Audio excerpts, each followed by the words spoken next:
Councillors, staff, guests of the chamber, welcome to Performance and Monitoring 22/3 for this year. With that, I call for apologies, and I have an apology from Margaret Murray Binge. Oh, she's in after. Okay. Technical difficulties have been overcome, so there are no apologies received at this stage.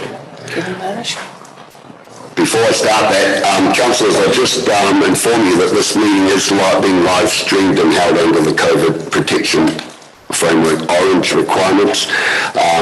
Members of the public have joined and are welcome to join by Zoom, and this meeting is recorded and available later on. So just to make you fully aware of that, this changing environment which we live in. So we have no consideration for late items. I just call councillors any declarations of interest on agendas items today that you may feel you have a conflict on. Appears to be none. Thank you for that.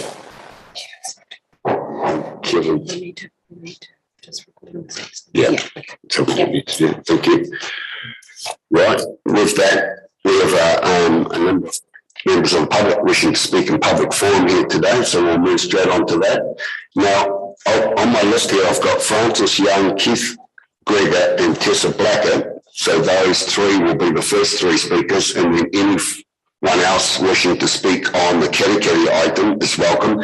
And then I have some speakers regarding number 1 Road to Puki, and they will follow after. Sadly, Jackie Knight stuck in traffic she wished to speak to, so if Jackie gets here, we'll squeeze her in. So with all that, Francis, welcome. Just invite you to push that red button so people listening online, it's the only way they can hear what's going on. Oh, not a red button, just a little speaker. Push it. Right hand one. Okay, there we are. Yeah, I've got a red light. That's what you're after. Yeah, okay. Good morning. Thank you very much for this opportunity to talk to you about the concrete path and maintaining one of Kerikeri's special areas. I'm Francis Young, as you heard, speaking on behalf of a number of property owners and residents of Kerikeri. Some of whom live adjacent to the reserve and help maintain it, and others who do not. And all of us appreciate the natural beauty of the reserve and interact with the people who use it. The last time I appeared before you, or we all appeared before you, on this matter was 3 years ago. And we came away from that meeting thinking that we had verbal assurances that staff would engage with the local property owners and residents on this project. That's what we had asked you to do. Unfortunately, that didn't happen, and we're here again today. The reserve land along the Uretara River from Humphrey to Park Road is the only reserve along the estuary within the Kerikeri urban area. And we refer to it as the Uretara Estuary Walkway, or Walkway Cycleway if you prefer. There doesn't seem to be a name in the reports that come out from staff of a name of this area, but that's what we like to call it, the Uretara Estuary Walkway. It's adjacent to a rich diversity of plant and bird life, which makes it perfect for recreational walking and cycling. It's already a walkway cycleway in its current form and is used frequently by a diverse cross-section of the community, including but not exclusively local residents. There are walkers with or without dogs, cyclists, joggers, families strolling together, mobility scooters, the list goes on. It's popular because it's the only trail along the estuary in the Kerikeri urban area. And it has an almost rural feeling about it with natural plantings and a grassy surface, a perfect setting for recreational use and relaxation. So we find it hard to understand why we are here defending the reserve, why staff feel impelled to recommend the installation of a concrete path. And we see it as clearly a staff-driven project. The reserve already conforms with the Counsel with Reserve Management Plan, as referred to in Peter Watson's report in that it provides an accessible and connected walking and cycling opportunity in this part of Katikati. There's nothing in the sections of the plan or the policy cited by Mr. Watson that mandates a wide concrete path.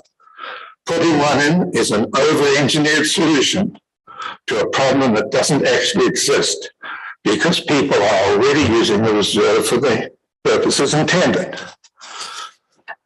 Staff are in effect asking to upgrade the walkway cycleway, not to create it.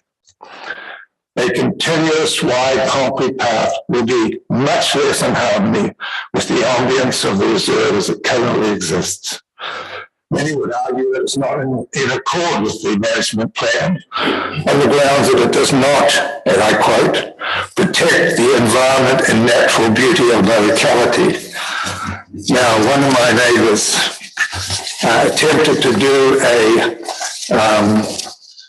a simulated view of what the concrete path would look like. We've never seen that, any reports coming from staff, and it's not a very good copy because he's not a sophisticated digital person, but that's what it looks like, and you won't be able to see it, but Caroline has a copy that maybe she can circulate to give you a better view of what it actually looks like rather than some dotted yellow lines superimposed upon the landscape.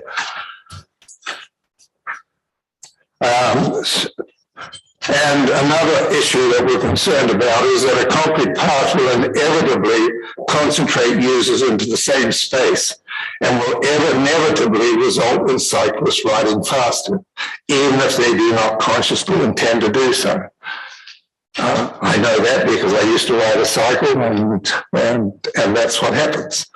Many people, in fact, have let us know that they feel unsafe sharing a path with cyclists because they ride fast and because some don't adequately advertise their presence. The concrete is not a de facto requirement for a recreational cycleway, which is what we're discussing here. I'd like to draw your attention to the most well-recognised cycleway in the area, the trail from Waihi to Parara, Thames and to Ellora, which covers tens of kilometres and which is a well-used trail. And it has a gravel surface for its whole length, except through the old rail tunnel in the gorge where the concrete was laid to mitigate dangerous conditions underfoot. We have been supportive of the improvements that have been made to the hazardous sections of the trail, the hill section up to Park Road and the new bridge and surrounds. And we recently learned that former Councillor Mike Williams had persuaded Council to lay down a bonded stone chip pathway in those areas of the reserve that are prone to softness in winter. I spoke with Mike about this and he confirms that it was agreed to. We support such an upgrade. The other cycleway walkway around the harbour edge with which I am familiar is the one from the end of Beach Road that goes south and west around the foreshore to the Tamawaruia Reserve. The surface on this trail is mostly grass with a stretch of gravel where flooding may occur at high tide. No, just about there. What Mike Williams proposed for the Uretara Estuary Reserve was similar to this and in conformance with the reserve management plan and policy. We stand ready to work with staff on developing such a strategy in the Uretara Estuary Reserve.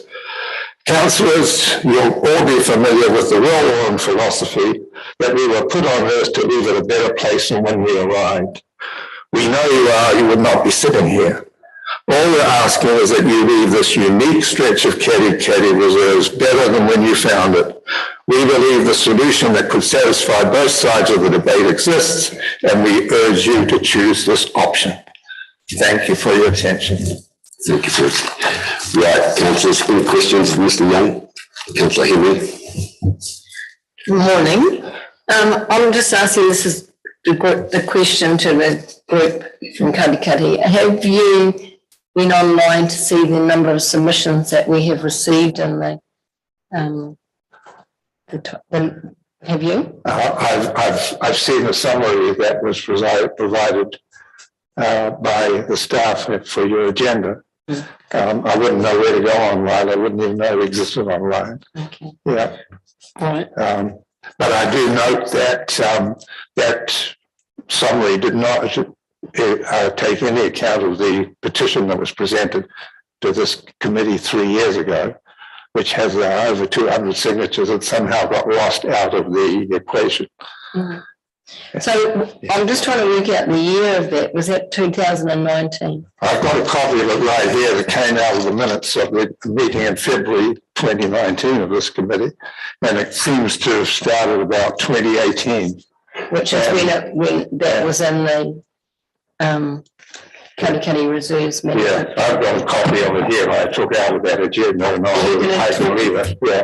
You could say you can. Yeah. Okay. Okay, thank you, Francis. Yeah, thank you, Councillor, if you turn your mic off. I've got Councillor Mo Beach online. Margaret.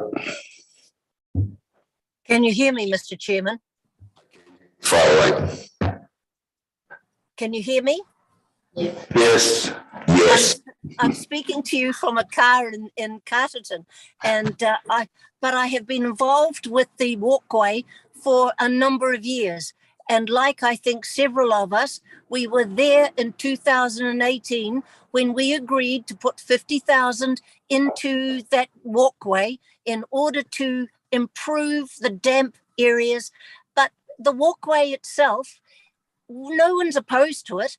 And to go out there on a Saturday morning or any time I've gone out, it's always got people walking casually along there, enjoying it. It's Questions of Mr. Moment, because we are going to move this agenda item up shortly. My question, sir, my question is to Francis. Between 2018 and today, has there been an increase in people using the walkway? It's hard to say so, but I think so. Certainly more cyclists than used to. When I first started living on adjacent to it, there were very few cyclists, a lot of people walking. Now there are quite a lot more cyclists than there used to be. Had a few near misses because I wasn't used to looking for them. Now I look out for them. Could I ask further, Mr. Chairman, of Francis, do you find that young and old are also able to use the walkway? Well, it's all ages. We get people from the retirement village there. We get families, as I mentioned, they have young children. Sometimes they have strollers, little kids on their bikes with their parents. Yeah, it's all ages. Right, thank you, Francis. Thank you. Thank you for your presentation. Keith, are you here? Yeah, you're up. Okay, that's fine. Can you try and work to 5 minute blocks? Yeah, okay, I'll get started then. I'm Keith Gregor. Good morning. Thanks for the opportunity. I live near the trail. I'm a walker and a cyclist, so I'm speaking on behalf of others who also use it regularly. We're opposed to council constructing a wide concrete path along this grassy section of trail, and the vast majority of people we've spoken to on the trail and around Cuddy and the wider community are also opposed to this concrete path proposal. This trail is a continuation, as Francis said, of the popular Cuddy bird walk and runs along the low reaches of the Uretara estuary and river. It's a beautiful natural feeling green space with large trees, grass, wetland vegetation and views across the water to the hills. Over 2/3 of this trail section is beside an area of estuarine margin vegetation that's been identified as a significant ecological feature in the district plan, and the area supports a wide range of wildlife, including a number of threatened bird species. And users value this walkway cycleway as an escape from urban life. Adjoining residents welcome other trail users by placing bench seats in areas for the public, in viewing spots, putting out water bowls for dogs, sharing their fruit for free, and generally saying hello as people go by. We definitely support appropriate improvements to this area, but a 2.5 metre wide concrete pavement for the entire 1.2 kilometre stretch would not be appropriate, and it's not an improvement. I reckon it's the wrong decision here. Issues including damage from building the bridge and replacing the bridge by vehicles and works could be fixed in other ways without completely ruining a lot of what's special. We've got a map somewhere, Caroline. Okay. So we strongly support a connected walkway and cycleway around the Katikati Peninsula and appreciate the efforts of all those who have gone before to achieve this, but this section is already a well-used walkway and cycleway. It's recognised as such in the reserve management plan on the map. Next slide. And walking and cycling action plan, which does not include it in areas for works. So building a path here does not extend the walking and cycling network around Katikati or make it more continuous. The walking and cycling plan also states that trails will have a variety of surface materials: concrete, chip seal, asphalt, gravel, boardwalk, grass, and a variety of gradients, and that some routes or sections will not be suitable for wheelchairs or mobility scooters. In achieving this objective, it says, and I quote, "It's important that council is flexible and agile and has a strong focus on collaboration." If we go back to the photos. We oppose concrete pavement here for many reasons, and we don't feel that these have been adequately considered. Natural character, beauty, landscape, concrete footpaths for our urban areas. This is a beautiful harborside green space. It feels more like exploring the wilderness. A long, wide concrete path would be an obvious scar on the landscape, even if the concrete is tinted. The feel of the path: concrete is very hard, high impact surface for walkers and runners, and concrete paths feel cold, unwelcoming, disconnected from the environment and sanitised. There are alternative materials such as compacted aggregate that are softer, more natural and more environmentally friendly. And this has been successfully used other places, as Francis has alluded to. Safety issues: cyclists do travel. On the cyclist, you travel faster on concrete. Safety concerns, especially for the elderly and less agile, and considering the combination of blind corners, downhill sections and narrow boardwalks on this section of the trail.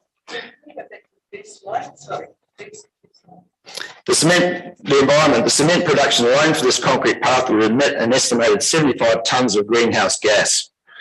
Trail users on grass pass quietly and slowly past wildlife on the river and estuary edges. A path would mean faster speeds, more wildlife disturbance. Plus the effects of concrete on soil, water and ecology, and extra herbicide use on the edge of the path edges is not something we want. Just about. Yeah, I've just got the last little bit here. Right, that's okay. Yeah, good. We think council needs to consider the varied terrain along this trail section and investigate options that only address issues on parts of the trail. And a more natural option like compacted aggregate could be used if and where a path is deemed necessary. For example, the higher park-like terrace section beside Francis Drive houses is wide, flat, even grass and could remain as such. There's also been speculation about the wants and needs of people with mobility access requirements, and there are questions around the challenges of steep areas of the trail for some. Mobility scooters are used regularly along the stretch, and there are multiple access points along the trail for people to get access to areas on the waterfront. These could be enhanced with this in mind, including placing seats at viewing points. Constructive consultation will enable those in the community with specific needs to have a voice too. We ask council calls a halt to this proposal and conducts genuine constructive consultation across the community with a range of options, including only addressing areas with issues.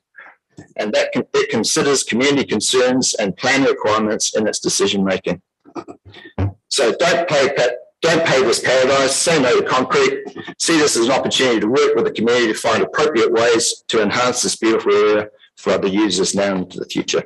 Thanks for the opportunity. Thank you, Keith. Any questions for Mr. Gregor? Councillors? Councillor Sol? Yeah, would you be able to, and thanks for the presentation, but would you be able to just give me maybe the 2-3 prime reasons to not go ahead with this? Exactly, you know, you've got a number here. Which are your 2 to 3 main ones? The natural character of the area. Okay. It's like you imagine putting a road through it. That's my view. Right. And some of the images there will show you straight away. If you flip from the photo, the original photo, it's not you.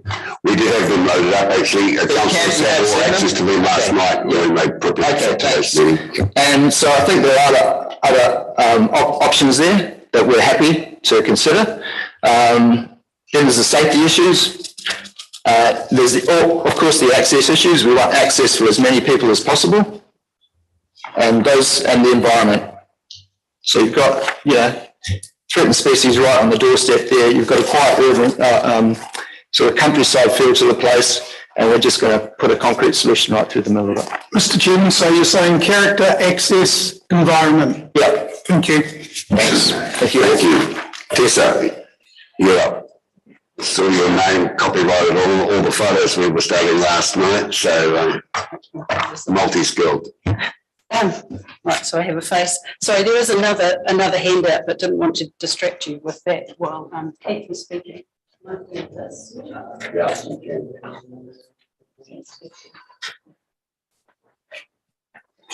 We'll try and stick to 5 minutes. I'm sorry. Yeah. I'm trying to make it efficient, but yeah, there's so many things to cover.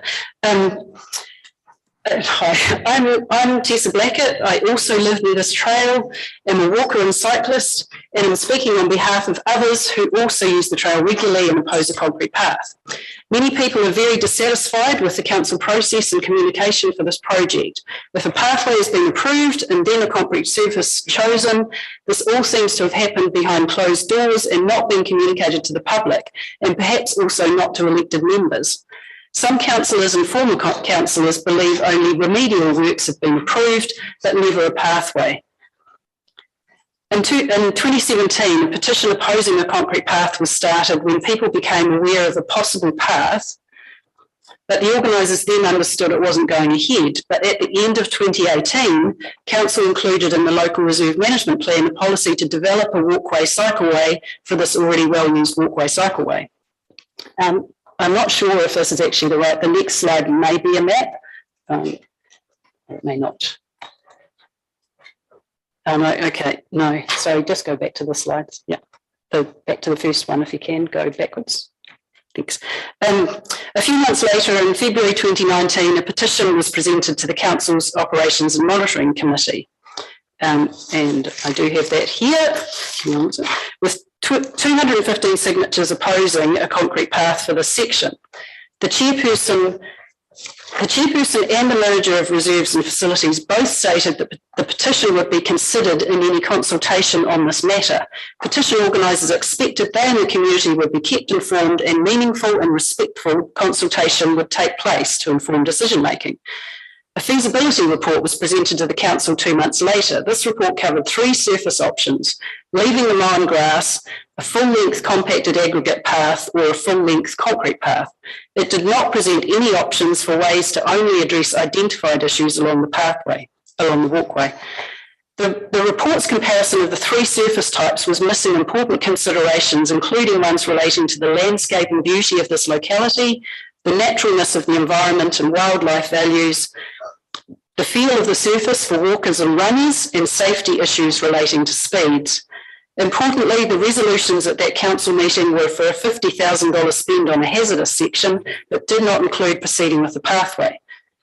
In 2020, a long concrete ramp with large retaining walls was constructed near the park road end. Last year in winter, the culvert at the Birdwalk end of this trail section was removed and replaced with a bridge. That's the Yeoman Bridge referred to. And then you've seen the damage from vehicles there that hasn't been repaired. This year, 2 years on from the feasibility report and petition, Council presented the public with a very brief survey on a proposed concrete path, the first and only consultation on this project, and the first the public had heard about it since the petition. We were stunned when we saw the survey and its questions, and are now appalled at how the results have been summarised in the feedback report. And you can, on to the next slide. So this report clearly states how many people supported the proposal and how many did not. The pros and cons, they stated, how many respondents want each of the 2 concrete colours. And next slide. But as you can see, of those categories, only the concrete colour preference was actually asked in the survey. The questions were, what do you think of the route? How often might you use it in a month? And a choice of 2 concrete colours. So if a respondent only commented on the route, how often they might use it, and chose a concrete colour, was it assumed they support the proposal? If the consultation intention was to gauge the level of support for the proposal and find out the pros and cons, then the survey should have asked those questions. So the information presented instead must have been surmised from the answers to the survey questions. Clearly, this report is misleading and not an accurate summary of the views expressed. And the next one. It is also important to note that the wording of the survey discouraged people opposing a concrete path from responding by saying it would be a concrete path, the plans were almost complete, the concrete was about to be poured, and asking which concrete colour they preferred. A concrete path was presented as a fait accompli. We know of people who were strongly opposed but didn't respond. They gave up in disgust as they saw no point in commenting on final details of a concrete path they didn't agree with. If we can go back a slide. X. Also, there is no evidence in the feedback report that the petition from 2019, with over 200 people opposing a concrete path, has been considered in this consultation as promised by Council. That should have been included in this report. So the consultation report is a distorted summary of the survey results, and it most importantly does not accurately represent the views of the community. All of this makes a mockery of the whole consultation process. Whatever the reasons for it, this report cannot be used to inform decision making. What we ask here is quite reasonable, that you call a halt to this concrete path proposal, that the decisions on this matter be reconsidered, that the content of the survey feedback report is not used to inform those decisions. Instead, that Council conducts meaningful and respectful consultation with the community, including a range of options, especially just addressing areas with issues. That Council considers community concerns from that new consultation along with plan requirements in the decision making. And we ask for better communication with the public. Please don't approve spending a large amount of money on a long wide concrete path with the misplaced intention of developing a walkway cycleway for what is already a well-used walkway cycleway and a much-loved green space. There is the opportunity here to enhance the area instead and conduct genuine constructive consultation before it's too late. And in the process, attempt to repair relationships between the Council and the community. Thank you. Thanks, Tessa. Councillors, any questions for Tessa Blackett? Peace be none, thank you. Right, I have Jackie Knight, you are listed on my list here as requested public speaking right, so you're next up. Glad you got through that traffic, that car park. If the odds were against me. I shall be quick. And I just want to thank you for the opportunity. I'm here representing the Katikati Trails Development Group, the 162 people in the latest community engagement who support the upgrade of the trail, and the other 95% of Katikati residents who are happy to just go with the flow, really. There's a couple of points I want to reiterate, and you guys are all very intelligent and experienced councillors, but across the district, Council have been building trails through environmental and cultural areas of significance, and it's basically business as usual for Council to do such things. So working with the consultants who recommend the best surfaces, the types, etc. In some instances, I know that people are concerned about the development of trails in their area, and I know from feedback from these people that once the trails are in place, they acknowledge that they are very well used, they actually use them themselves, and they appreciate that the paths and cycleways, etc., have been put in to a standard that it makes it accessible for everybody. As you know, the development of good quality trails supports social development and increases economic development. And whilst I acknowledge the feedback from everyone who spoke today, I just ask that as councillors that you remember that this is a group of 78 people who have opposed the path, which is about 1.5% of the Katikati population. So there's another 98% of the population who are quite happy to see the path developed and welcome the opportunity to make it accessible for everybody. Thank you, Jackie. Any questions from Jackie? I have one here from Councillor Grant Daly. Good morning, Jackie. I see one of these submissions from someone who lives appears to be about 5 minutes away from the walkway. They say it's an excellent idea, can then be used during winter. They use it most days except during winter and when the grass is long, which is often of late. Would you agree with that summarisation? Does usage drop off significantly during winter? I would say so. I know people who walk the track every day, summer and winter, and definitely it is an issue with the length of the grass, the wet boggy parts.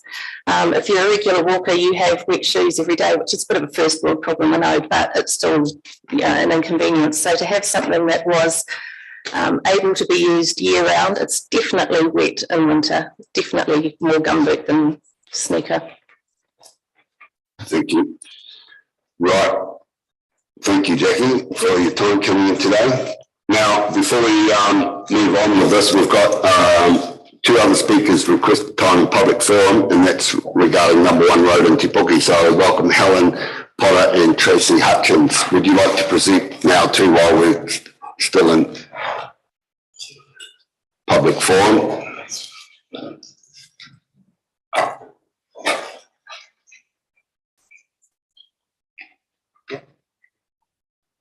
Welcome, Helen. Welcome, Tracy. Thank you, everybody.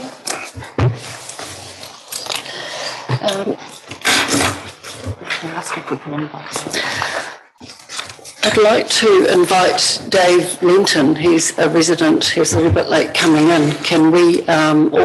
Is he here now? Yeah, he's welcome to come up and join you. Happy parents. Okay, lower number 1 road. I'm Helen Potter, Tracy Hutchison, Dave Linton. We're residents of that area. So basically what we're looking at is multiple complaints have been submitted by many people over the years. When Gravenlock, for example, presented a substantial file of evidence to Council 5 years ago, 2017, we understand that this is on record and files. Now, while we celebrate the new 50k limit we've received and the continuing growth and intensification along number 1 road, including the new water plant and other commercial expansions, Trevelyan's Pack and Cool, for example, is expected to produce 23 million trays of kiwi fruit this season, up from 4 million 8 years ago. Expansion and growth. The economic growth and development equates to exponential growth in vehicles, especially heavy truck and trailer units, which we experience. So serious safety concerns with issues and exits. Number 1 road widening and pedestrian cycleway, I believe was on the cards to be done. Question is when. Rehabilitation through road servicing and safety and reduced noise, vibration to the residents. Effective warning systems, signage and road marking. There's no passing lines. The current signage that is in place we feel is totally inefficient. It is small. An example being when the trucks and vehicles come down number 1 road, we have a sign which says 50 k's, it'd be no bigger than a large dinner plate. And I have put to the test driving down there, you do not see that sign until you're right on it. And then by the time you've reached that sign, those trucks have no way of pulling up to a 50k zone once they've passed that and they're already in the 50k zone. Although we have the speed limit in place, it's not been adhered to.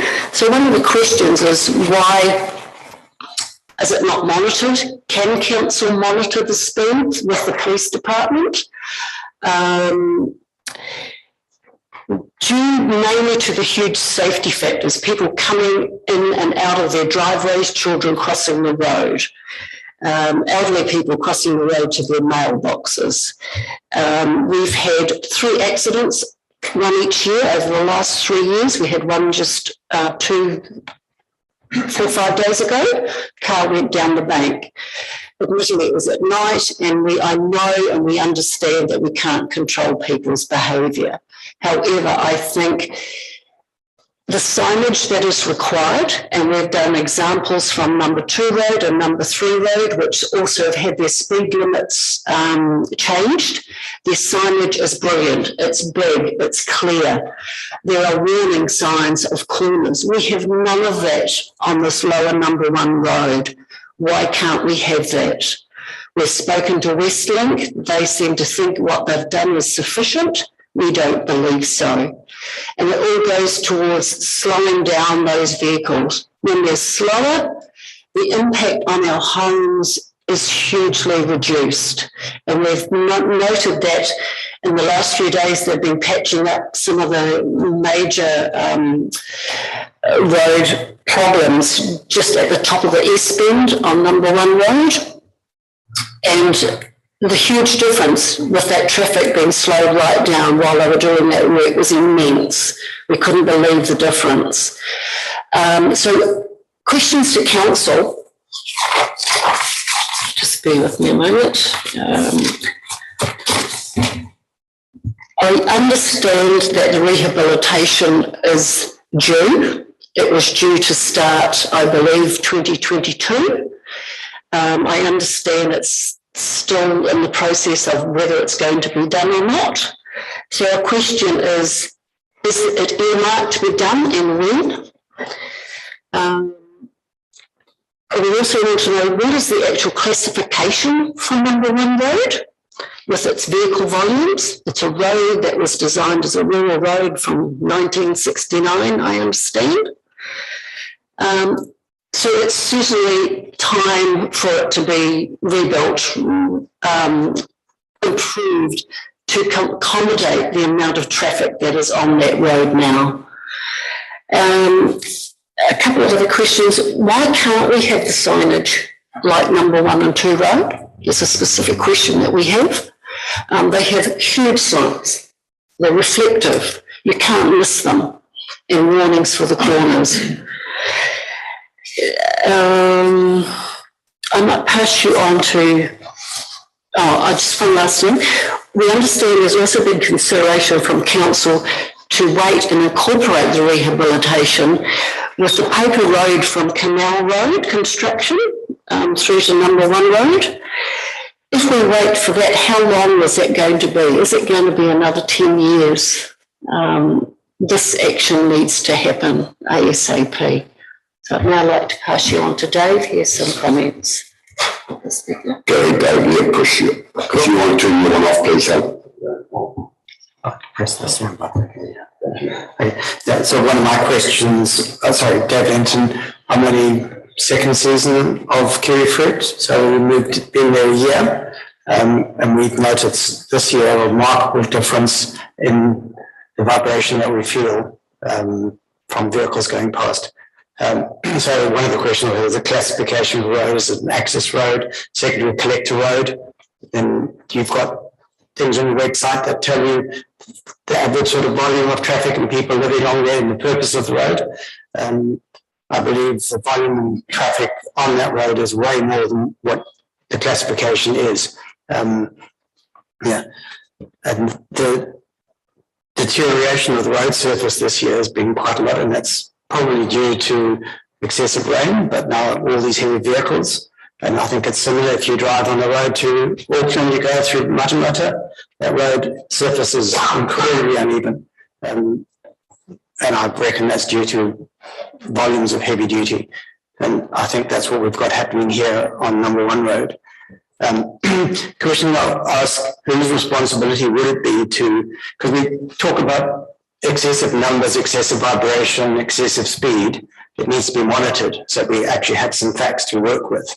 And whose responsibility would it be? Is it the residents to do the survey and come back to council, or is it council to do it for the residents and the businesses in the area?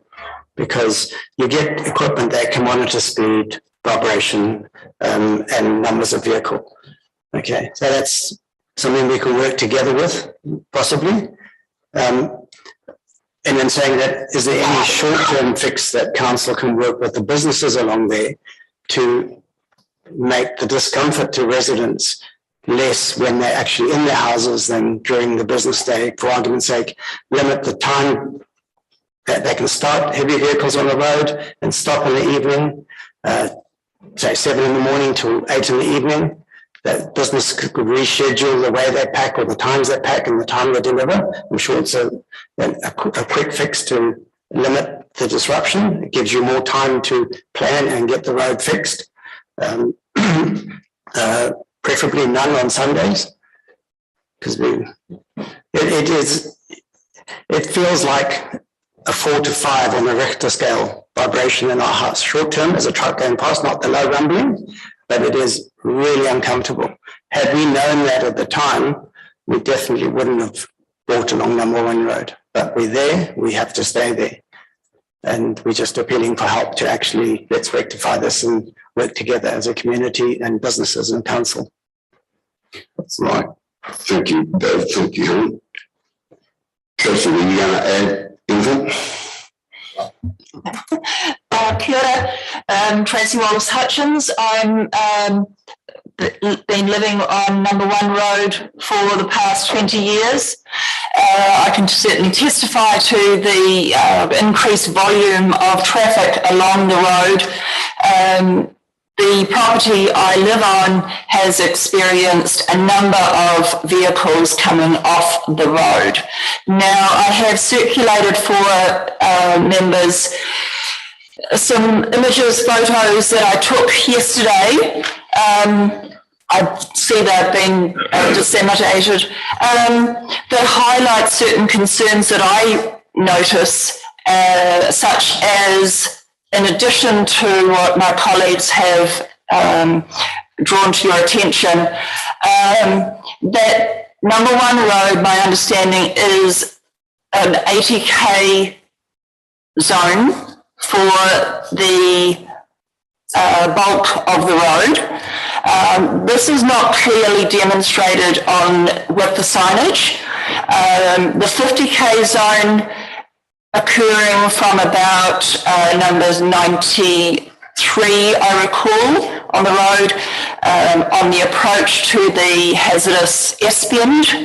That section of the road is in terrible disrepair. It is extremely narrow. There is very limited road markings along the road. In fact, from Trevelyan's at 310 number 1 road.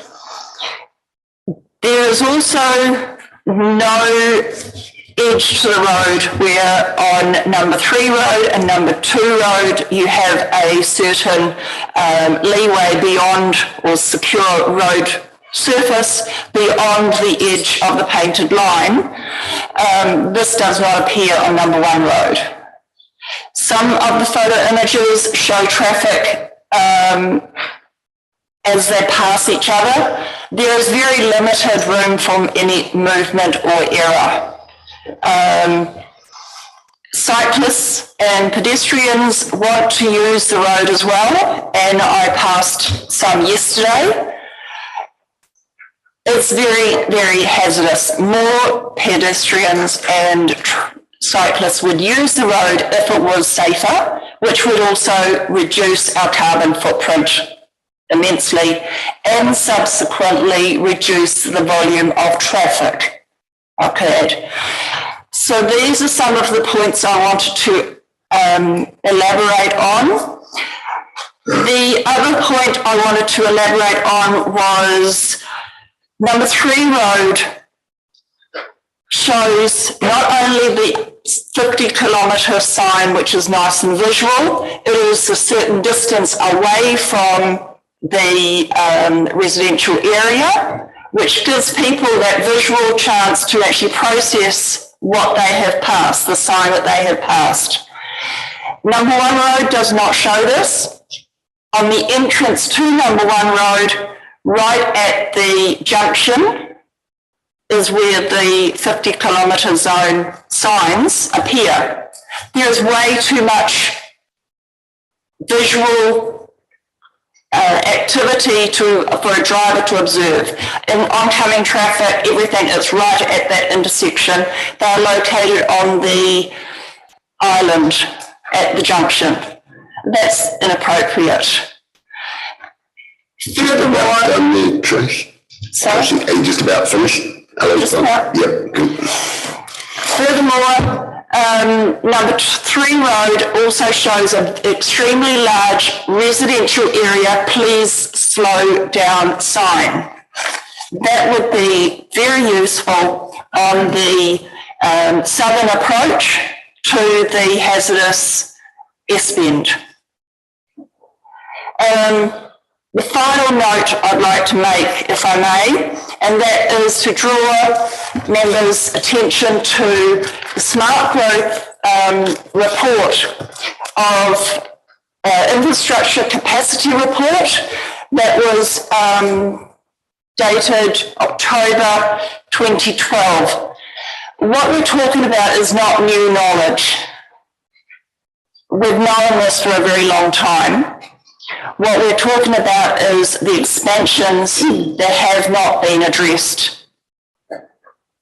And I guess that sums up my points.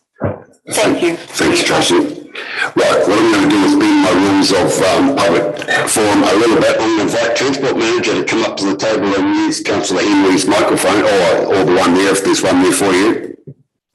Yep. So Jim's just going to address, Jim's our Transport Manager, just a couple of questions you raised today, Helen.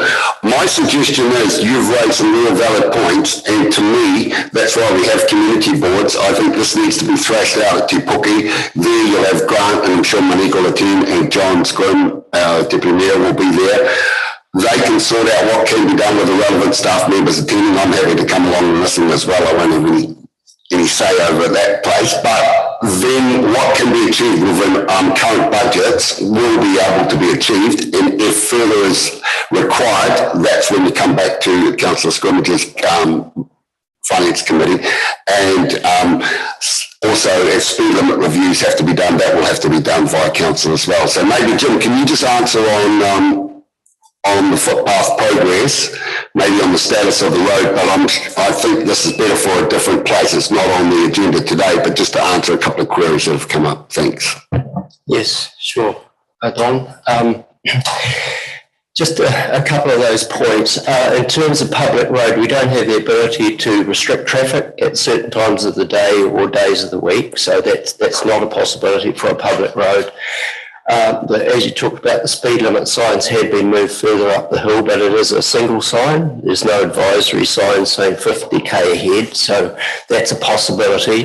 The pavement rehab, Council's policy is that we undertake improvements only when the pavement's worn out and the rehab's planned, and we've advised previously that the rehab is planned.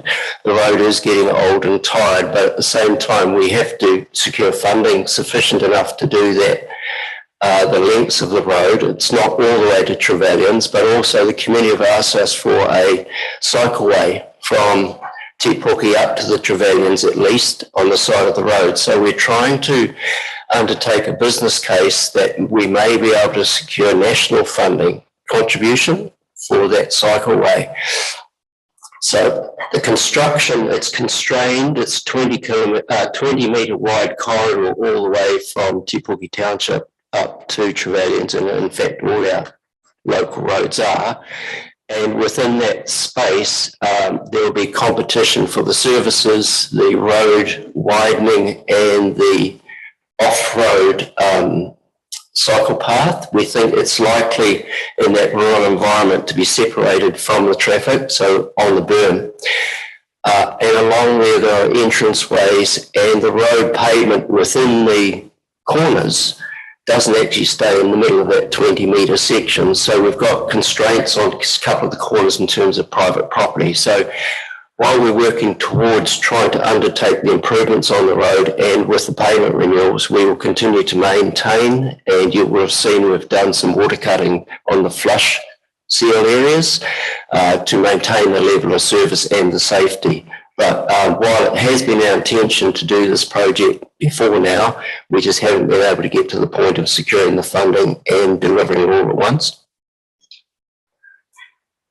Right, thanks Jim for that summary. Now councillors, I don't want to debate our roading policy or anything else, but I am willing to take questions while the three speakers are here in the house. Margaret, you've had your hand up. Margaret Mobines will go to you. Short and sharp, please. Questions to the presenters. Margaret, are you there? Yes, I am. Yes, I am. Could I just ask the people who were the first presenters, they realise we can't reduce the speeds at the moment because the regulations aren't through, but the signage, they've confirmed that the signage is the number one issue that they believe will help as far as controlling the traffic a little better. You won't push your speaker. Is that your number one issue? Yep. Yes, it is, and that will go a long way to helping. Speed is reduced. Councillor Daly. Speed has already been reduced. It's just visibility for the traffic that are using it. So yes, in answer to your question is yes. Thanks. Councillor Daly here. Could you turn your voice off so we're doing it at 1 o'clock? Helen, you raised the issue of the speed and monitoring. Obviously, the current sign is in a good location now, so I don't know if we need to revisit the speed limit placement and of the signage and the zone. But have you ever seen any police cars up there monitoring the speed coming into that area? No. Because I know on number 2 road it works very well, and I think we need to get the police there to do that as well.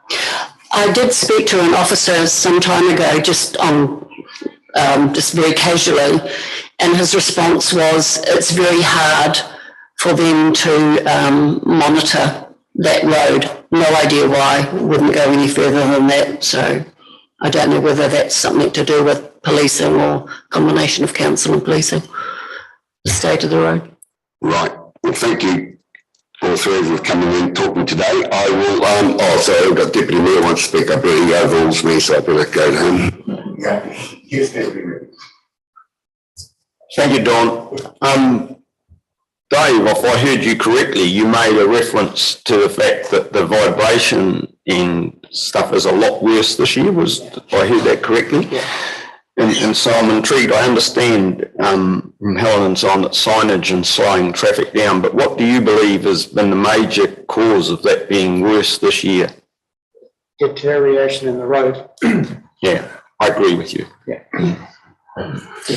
Right, like I said before, thank you for coming in. I will speak to the chairperson of the Te Puke Community Board and our chief executive over there, if he can allocate some resource in terms of staff attending the meeting. I believe that's the appropriate place to solve local issues. That's why we have community boards. And then they can interact with staff and make sure what can be done within their authorisation can be done. And if anything further is required, we'll do that. So thank you for coming in. Thank you.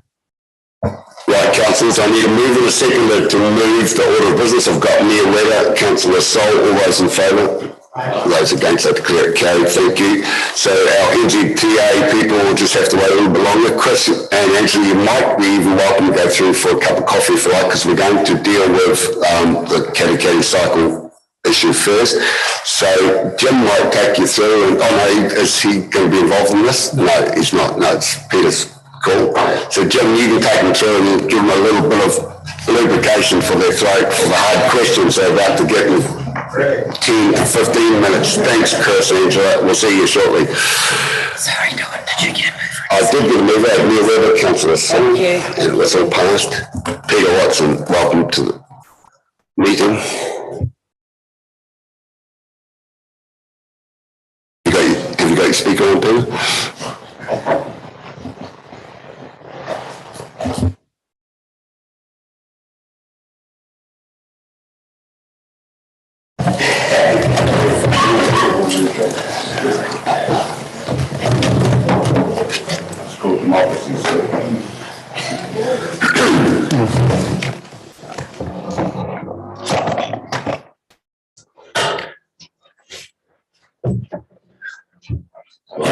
So, Mr. Chairman, so I've just got a quick PowerPoint to go through to point out some other, I guess, some other facts about the cycleway.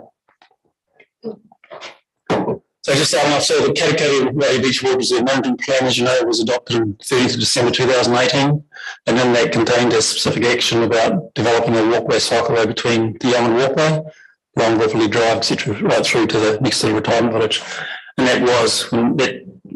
Yes, I acknowledge that there was, you can walk the inside of there now, but this was about extending a physical cycleway, walkway to enable people to keep their access to the site.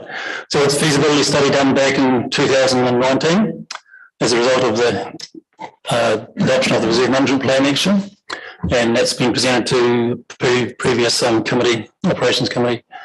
And the walking and cycling action plan has since been adopted when this management plan was adopted as well. And that identifies a cycleway, walkway going through there. Recreation open space strategy, which was adopted during Council's long-term plan last year, identified these actions as well. And also during the consultation with the public on the 2021-31 long-term plan, we went out to the community seeking two things. One was that Council continue with the current investment program for cycleways, or that Council incrementally increases rates to fund an increased program, i.e. really a delivery of the program. And that received 59% support from that particular survey. Sorry. So yeah, recently there's been a community engagement program done, as you know. I think as a lot of people know, because it's evidenced by the target audience, we've captured a lot of people who are here today, and also the feedback received. We use a number of engagement platforms. There was the postcard system, which was sent to in a specific area, effectively the Park Road Peninsula. There was the online Have Your Say thing as well. And the postcards, there's also blank postcards available for those who didn't receive one in the post. There'll be a number of presentations since then. Some of those presenters are here today. They both supporting and objecting to the proposal. It's presented to the Katikati Community Board. There's been a number of emails. Some people have had probably 4 to 5 approaches to Council with their concerns. So I think there's been plenty of opportunity for them to have their say. So it's just a pie chart of the feedback analysis and you've seen the raw data. And basically it turned 40 pieces of feedback received, 162 of support and 78 didn't support. So the online feedback analysis, there's 100 supporting and 36 not supporting as represented by the graph. And there's a question about the tinting or non-tinting of a footpath, should that proceed? So clearly there's support for having a footpath proceed. It was raised before about the petition back in 2019, and yes, Council did receive a petition back in 2019 with people opposing it. However, the community, there was one viewpoint of the community. There was never an opportunity for a counter proposal to have been received by Council, which could have been done. There was talk of a counter petition, coming through in support, and that could have been given different figures. And that's why we've stuck with the most recent stuff, because we captured people who have moved into the district as well in that time, and things do change in the community. So this is just a postcard response, an email response. They're all captured. Those extra emails that came through have been captured in that. This is the area where postcards are distributed to. As I said before, there was free, if you didn't receive a postcard, there was still bank ones made available at the Arts Junction and at the Katikati area office, etc., for people to use, as long as the online survey. So this is just some themed comments coming from various the pros and the cons. So these are kind of extracts off the cards, etc. It's not every single thing. Obviously, we couldn't fit them all on, but it's just a bit of a trending theme about what's going through there. It's one of the things while I've been out there and walked around the area, what becomes quite noticeable is you have this desire line where people clearly are cycling or walking along there. one of the concerns raised by the previous speaker was that having a concrete pathway concentrates its users in the same place. Well, this is exactly what the desire lines do. That's why it's created, because everyone goes in the same place. So if you're cycling along there, as you can see in that person, that photo, they will follow that desire line. Quite often, because that worn bit of soil or land there is quite firm because it gets used all the time. So you prefer a slightly hardened surface, I guess, versus softer grass area. And so the, I guess, rationale for the need for a concrete pathway. Obviously, there's been a majority of users in the survey have supported a tinted concrete pathway. The pathway aligns with the management plan policy. The pathway aligns with the walking cycleway strategy, recreation and open space strategy outcomes that were adopted last year. There was the ability to add colour to I guess, reduce the impact of a pathway. No object putting a pathway in a green open space. You can't ignore it, it is there. It's literally sitting concrete. And I guess at the end of the day, there are a lot of submitters supporting concrete pathway, and one of the speakers talked about the silent majority that we haven't heard from, and how there are those who oppose the concrete pathway would be dissatisfied if council were to go ahead. One of the key things, we've heard varying opinions, and they are subjective because they're individual preferences. I had one person ring me up very excited about it, an elderly chap. He just had a knee replacement and was going to get his other one done. He liked the fact it was going to be concrete because it gave him stability and surety when he went for his walks and his exercise. Obviously, from a operational perspective, concrete is a better asset life cycle cost and performance, so it performs its purpose of providing the access, and also with a cheaper overall life cycle cost. And one of the things too, which is quite evident in the report and the various policies and government direction and everything, is that we increase more inputable access for mobility impaired reserve users. And one of the speakers said they'd like to see as many as people as possible access the reserve, and I think this would achieve that outcome. Just going through this area here is, to me, one of the more sensitive areas. Having analysed the feedback, and some of the residents much like sitting over to my right, adjacent to their properties, but once again you can see a desire line forming through there. One of the things we did ask in the survey was about the alignment of the pathway, but that seems to be lost with the focus that's gone to the concrete and not necessarily the alignment. Once again you see these desire lines going through, which clearly evidence a lot of use.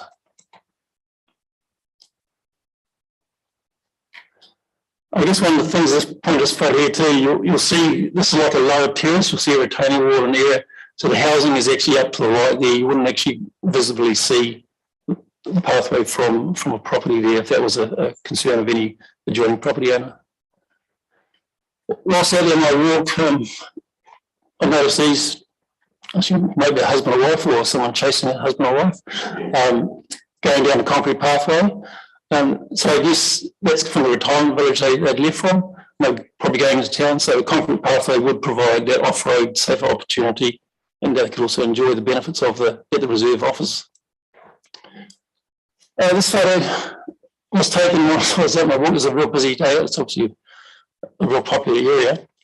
But this is on just down from Somerset. This is on, so Somerset's come to the bottom of the page, and the point of taking this photo is that when offered an alternative being a concrete pathway, the cyclists will use that.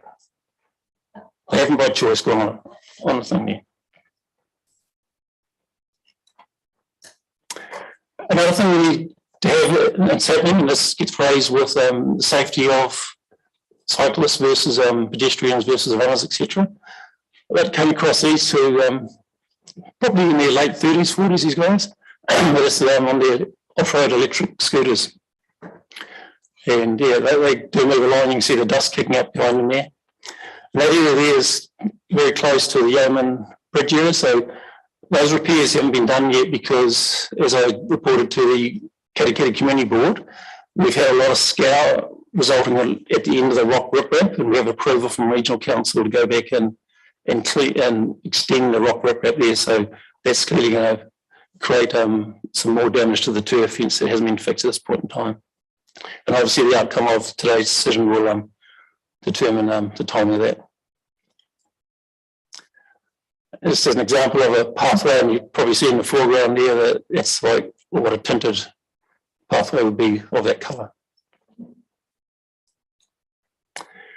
This is just to help identify the usage of the area. So this is off Strava heat map.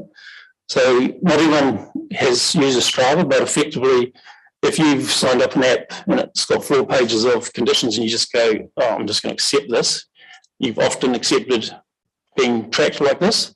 So if you have a smartphone or a Garmin watch or iPhone or iWatch, whatever, your Apple Watch, you're probably being traced. And so this is showing where people have been going, and you can see around the actual cycleway network is quite well used, particularly at the end of Beach Road. And so the lighter or whiter it is, that's more use. So the faded, the real light orange, going really purplish colours is less use. So you can see with the Yarman Walkway and around the area, subject area we're talking about around Somerset, it's obviously a very popular thing there. There's a few other points here. So I've explained about the canal petition, the Yarman Bridge, the Rock River Road is going to be extended, so that's why we haven't fixed it at this point in time. There was some comment about the Hauraki Trail being in that's in a metalled surface, and yes, that is a metalled surface. It's in a rural environment. We are talking about an urban environment here, and it's not, I wouldn't concrete or use that type of surface around all the old Hauraki Rail Trail. It'd probably be cost prohibitive, and also there's never an intention to be used for motor scooters and connecting little communities like that. So, yep, so this is the resolution that the committee needs to consider now. Happy to take any questions. Right, councillors, questions for Manager Watson. I don't really want to beg your views on the whole thing now during question time. I'll do that when we address the 4 recommendations you've got there. Councillor Denia. Thank you. Through you, Mr. Chairman. Peter, so there were some calls for the concrete to be tinted green. Is that a feasible option? And what are the pros and cons of having green concrete? Green tinted concrete. That's something we'd look at. Normally we use a black oxide because that's quite good for refracting sunlight and the brightness of a concrete surface. But that's something we can certainly look at. So it's a definite maybe. I hope we're not going to go up for survey on green versus grey or something, but yeah, that would something we can certainly look at. If green is something we can do a trial area of that there maybe and see what that's like and talk to the concrete specialists about that, we'd certainly entertain that. Right, I've got Councillor Dean followed by Deputy Mayor Scrimington. And Margaret. Mr. Watson, can you please explain to me how often this reserve gets mown and to what standard, like length, is the required mowing? And thirdly, what type of grasses are there? Because different grasses perform differently when they are mown regularly and not regularly. So the mowing standard through there would be, I think it's about type D, which is up to 90 mil. So that 30, I think it's 30 to 90. They'll all be in the reserve management plan because the levels of services are outlined in the reserve management plan. Having said that, this is an area similar to like we have out at the Omakura Peninsula, where adjoining property owners go out and they will often mow the area in front of their property as well. So if they wish to have a higher level service or cut the grass to a different standard, that's what happens. We do get issues down in Leverley Lane where it gets very wet. I've seen periods down here where you can hardly go there in the winter time. So we've had periods of rain over the summer period where it does make it difficult getting into mow areas. I noticed the last time when I was on that walk, there's a lot of dock leaf in there, which tells me about some grass species. There is a lot of kikuyu in and around this area as well. And as you know, with the warm temperatures we've had, even in the Indian summer we've had, there's still been active growth with kaikuri and stuff like that. So the mowing gets done on a performance basis, not on a frequency basis. That's the type of thing. We have had issues recently with delivery service of mowing because COVID. We've had sometimes up to 3 mowing operators not been turning up to their work in the morning because the guys were rat testing every day during the peak of mowing, after the peak of the Omicron outbreak, and that has affected us delivering the service, level of service that we wish to deliver. Right, thanks, Peter. Deputy Mayor.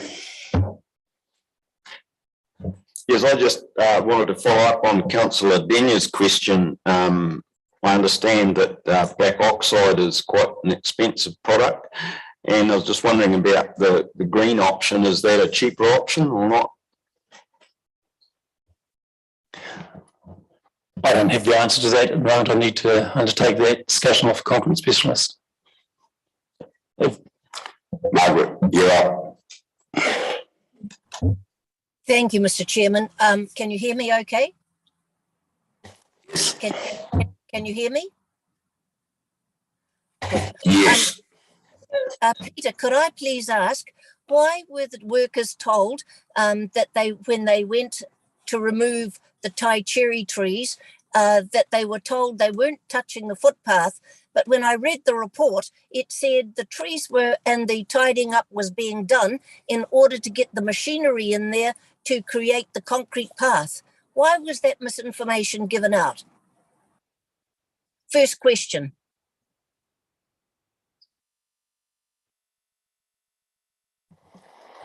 I don't quite understand the connection. So we've done some recent work in there removing a lot of Polynesian cherry and other weed species, and also the trees and stuff where the rock riprap's going to extend.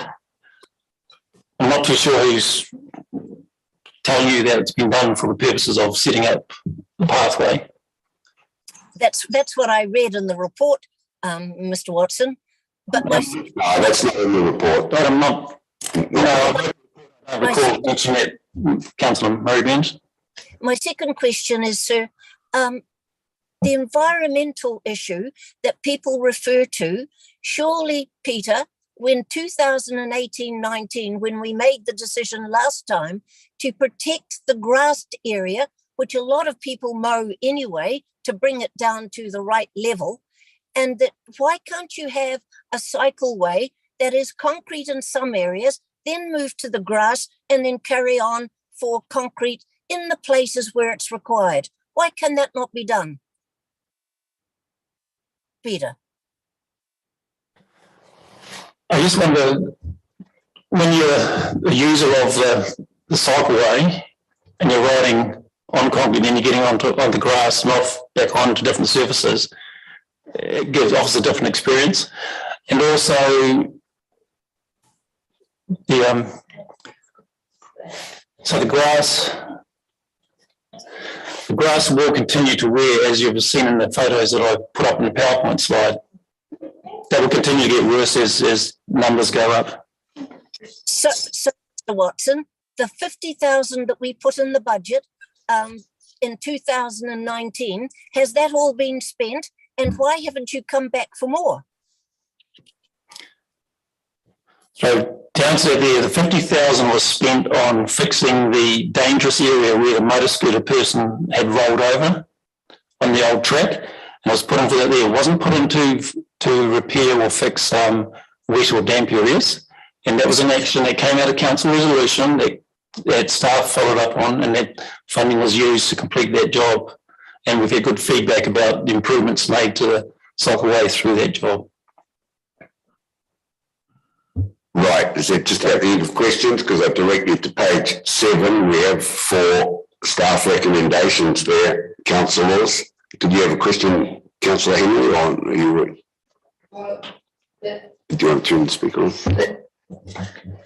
My concern is that when I look in the reserve management plan, there is a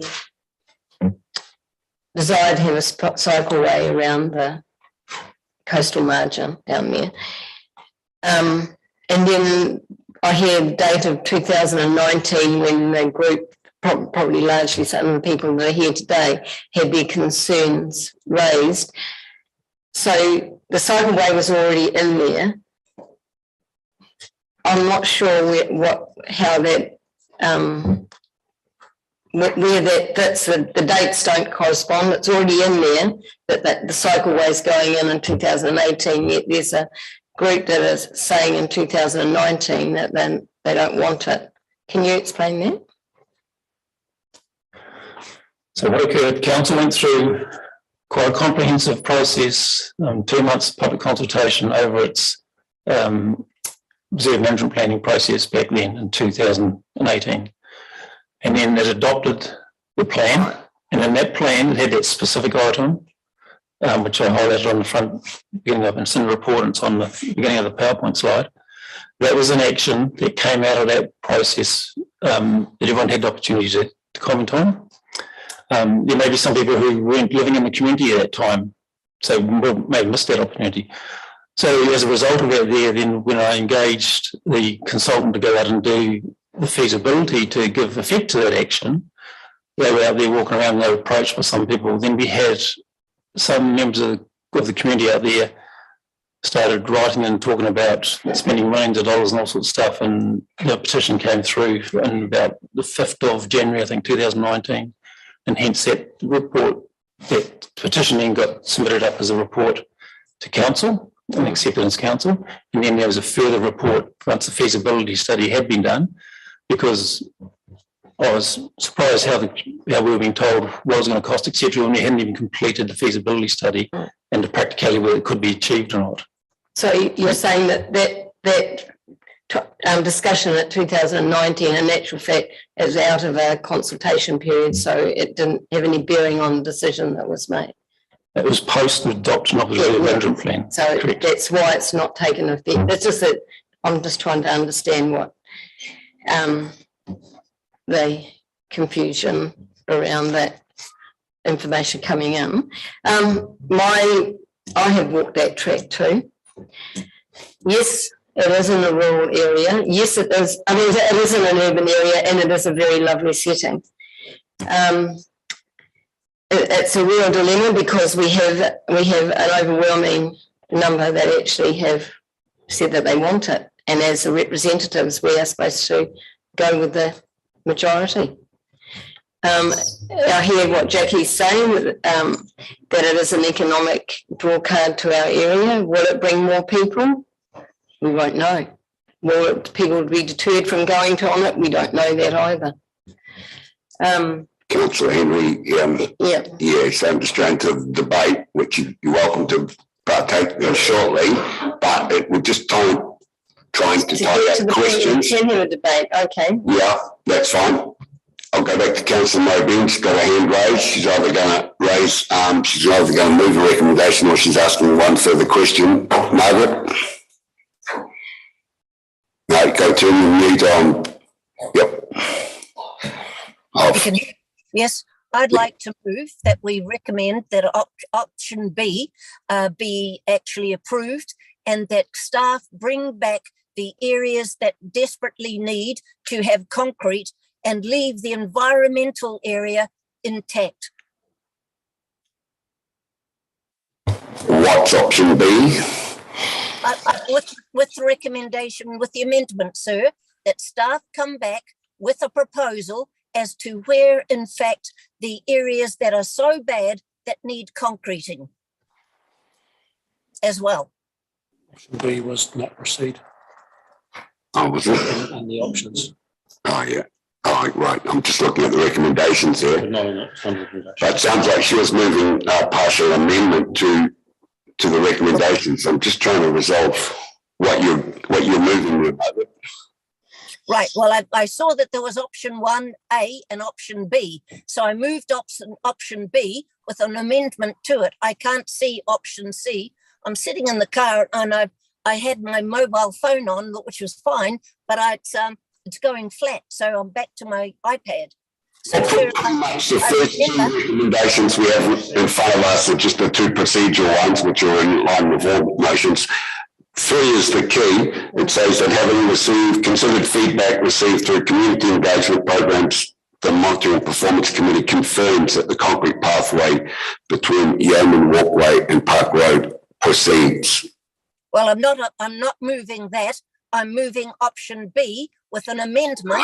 No, well, you're going to move She's on page 7. yeah, well, she's probably unable to do it. Okay, what are we doing? She's not moving an amendment, she's actually moving. She's going to second her at this stage. No. Yeah. So, but we don't know what she's proposing.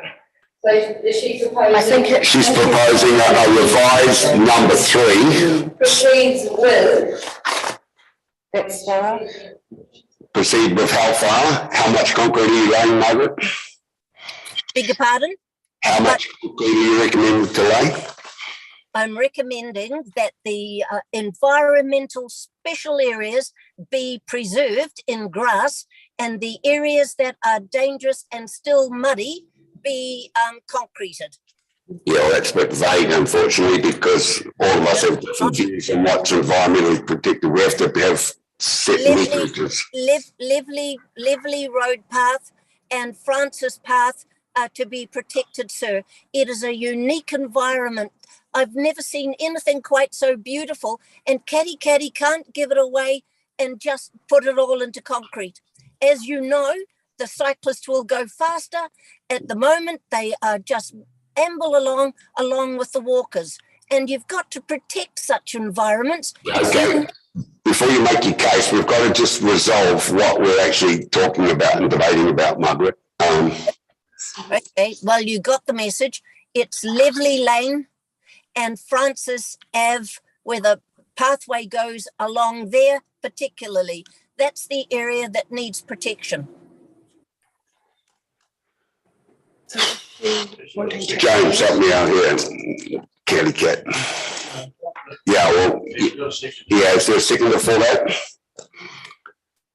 Appears not at this stage. So we move to the recommendations at 1, 2, 3, 4 in front of you, or any amendment to them.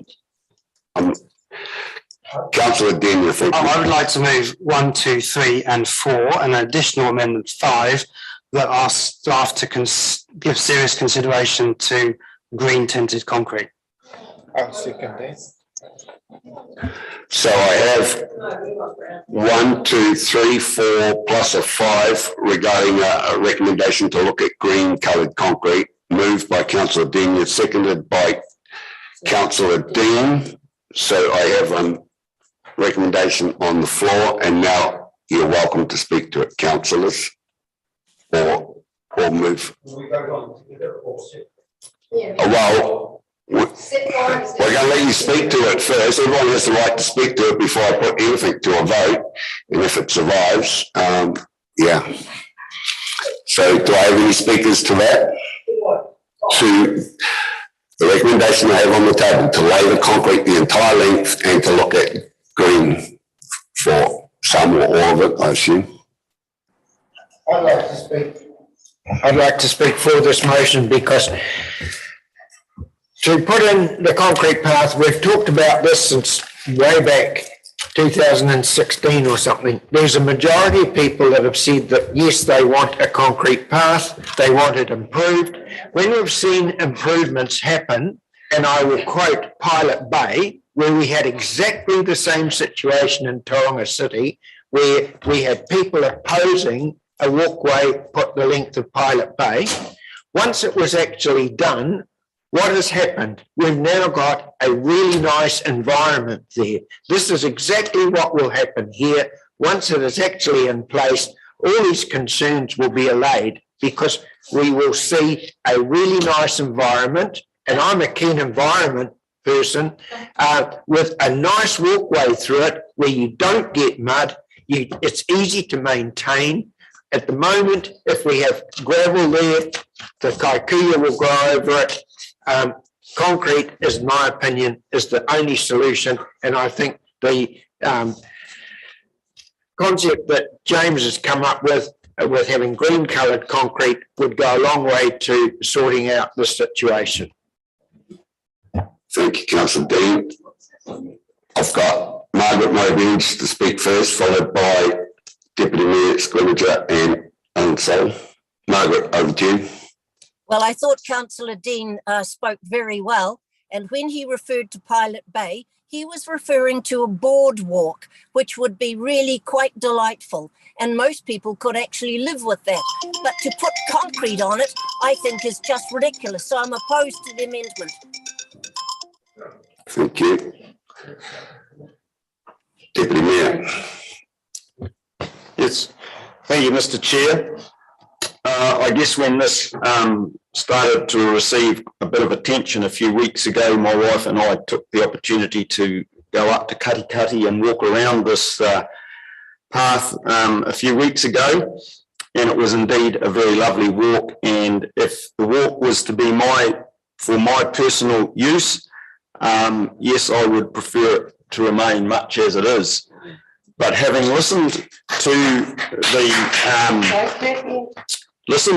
the requests from the community as a whole and the need to accommodate multiple users and the environment in which it is, which Mr. Watson referred to as report, the contrast between the Hauraki trail being in a rural area principally for cycles versus a path in an urban environment which can appeal to lots of users,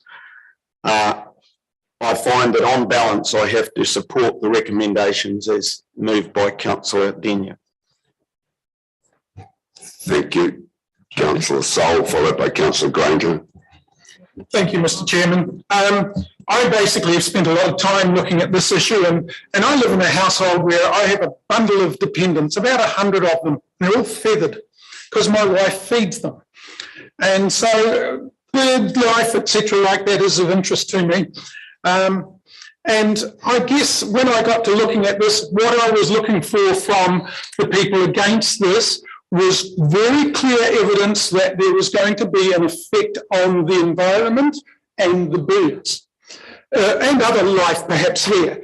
The fact is that I look at this and then I look at my own home, and I live by the water as well. But I have a road between me and the water, and I also have spoonbills and other types of bird there. I have actually, we all laugh about it and go and look at them and talk to them, etc. And that's basically, we have herons that nest in Perutakawa trees directly above the road. So I just started to say that concrete path isn't going to cause an issue to that, for a starter, if my experience is valid. And it is valid, I believe. So I just look at this now, sir, and that's why I wish to know what the key reasons for the opposition were. And I'm really pleased that at least they tightened down, because there were some fairly ridiculous ones in the earlier and in some of the submissions. Things like dogs will burn their feet. Quite right, but dogs will also choose to run on the grass, which is beside it. So in other words, there's largely mitigation for most of these issues. So on that, Mr. Chairman, I'm basically finding myself in support of the motions as put and support the potential to even colour it green. Thank you, sir. Thank you. Councillor Granger. Thank you, Mr. Chair.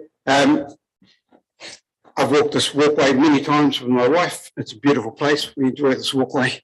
And as I say, I've done it many times even before some of the wet areas were dealt with in the past. I also walk the hiking walkway quite often, and I note that it is concrete. It's alongside the river. There's bird life there. There's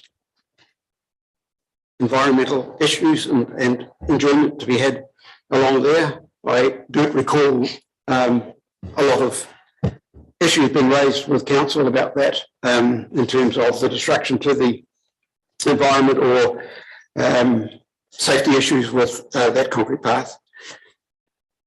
Another thing I'd like to say is that when I was chairman of the Mokoroa Community Board, the residents of the country estate asked for a concrete path to be put alongside Antley Ave. Antley Ave is very close to where I live, and we walk that one almost on a weekly basis. And it is a beautiful, beautiful street with well looked after by the country estate gardeners with fabulous trees down at the grass coming up to the road. A very quiet road. Everybody walked up and down the roadway because there's so little traffic. But the residents asked for a concrete path. I stalled that as long as I could because I thought it would destroy the look of Antley Ave that I enjoyed walking down. Finally, I couldn't stall it any longer, and we got our concrete path down Antley Ave, and it looks absolutely fabulous. And I enjoy walking down the concrete path on Antley Ave. So I would support the motions 1, 2, 3, and 4, and I would like more information on cost differences before I could support option 5. Right, before I run out of people who could potentially second my amendment I'm about to make, I'm going to take the opportunity to speak to it myself, and I'm not taking a populist view on this. You may accuse me of that, but I walked it like the deputy mayor with my wife, and I took her advice, and she's more sensible than me any day, and I took her advice on board. I sent photos to my councillors because I actually went back on Monday morning this week and walked it again myself. Shoes did get a little bit wet in the wettest, lowest part, but nothing too bad. I believe the park in front of Francis, along Francis Drive there, is so special that we should preserve it for possibly a little bit longer if we can. So, you know, and I looked at cycling, man, I left my place and State Highway 2 was a car park outside my place. I got to Park Road and I think I made the comment because I cheekily sent some photos to my councillors that I could play tennis on Park Road. There was no cars. There were people enjoying the cycling. Look, if you want to get down in that area and get on your bike, you've got the whole of Park Road. There wasn't a single car in sight. You'd have to move, might have to move my tennis net while I was planning to ride through. So I did hear what other speakers said about other parts of the district. In the Tipuna district, just when I first became a councillor, I had a footpath from the school down towards Maramatanga Park, and the community went outcry, we don't want concrete, we don't want concrete. They put a soft path in, Gary did, and then he had to go back and retrofit it and fix it because the cost of it gouging out in rain and all the rest of it, and now they would never have anything but concrete. That's slightly different. It is a footpath situation. So long story short, I would like to move that. I'm aware of those wear marks you put up on your photo, Peter, but they're not in existence right now. There's obviously been good growing conditions because I looked specifically for that, and especially along in front of Francis Drive, they're not there. I know down where the digger's gone with a big mulching head that took out the panthers clumps, there's been a bit of disturbance down there and it is a bit wet and it's not right in the view of those houses. So long story short, again, I would move an amendment that we proceed with all but along that precious part along the top. And, you know, cyclists have to respect that, so be it. And they have to learn to take a different path each time and not wear it. I'm willing to try the meeting, if I can get a seconder, to move an amendment that we pave 800 metres, or I don't know the exact, I didn't step it out exactly, but we leave that portion for a period of time to observe what happens. So I am in favour of 2/3 of it being done, or 3/4, whatever it is, but not that special part up the top plateau in front of those homes. Those people treat it like this. It looks like this. It's so well cared for out there. So I've moved an amendment. I've got Councillor Henry to second that. So now, you may speak. Sorry? Put it, sir. Yeah. That motion is as woolly as Murray Benja's council. Yeah, it is a bit. And we don't know what we're voting on. Okay, well, specifically Francis Road, the plateau area up the top. I'm sorry I don't have the exact house numbers to tell you what in front of. I probably could if I got an aerial map in front. Peter's probably doing it. But there is a portion there. I certainly agree with the sloping parts and the wet parts. A concrete path is just needed in my view there.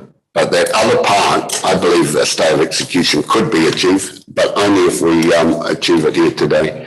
The numbers are 17, 19, 21, 23, 25, 27. That's the back area where it's the narrowest part. Thank you for that.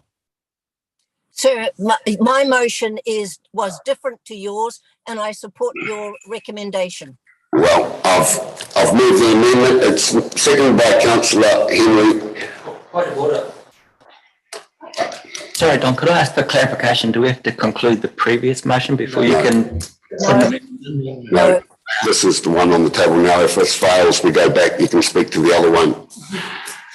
If it lapses, if it fails, it doesn't become a substantive motion. So any speakers to the amendment? Councillor Granger?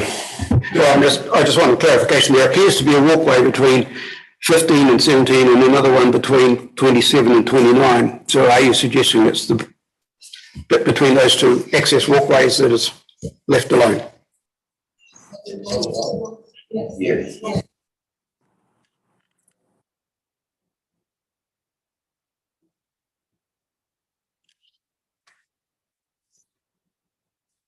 Can we see the maps before making a decision, please? Yes, we're just bringing it up now.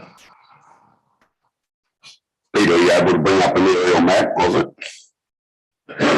I do.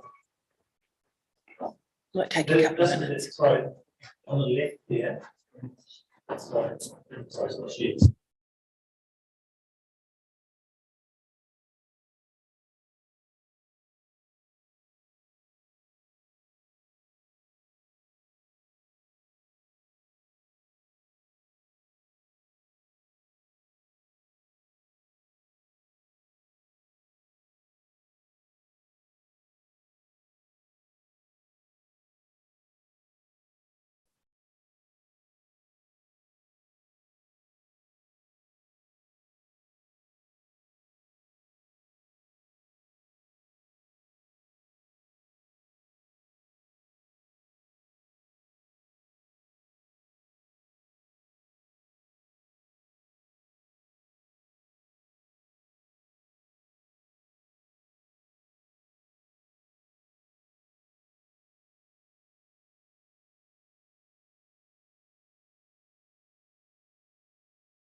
I would support concrete on that part. The area that got the existing bridge set this pathway. That's what we would be. Right, councillors, can you speak to this? Or you can vote against it if you like. Yeah, speakers for or against the amendment. You speak for or against it. Yeah. I guess, will I be able to come back and speak for the bigger motion? Okay, my only concern with this one is, does this allow people on mobility scooters or wheelchairs to have a loop that allows them to exit the concrete path when it is created back to the road footpath and then rejoin the concrete pathway if they are unable to access the area that is left in grass or au naturel? Possibly not fully. Oh, yes is the answer. They can get through. And I guess I would have to recommend, if that is the case, then that is taken into account, and the area left like that does allow that. So before against it.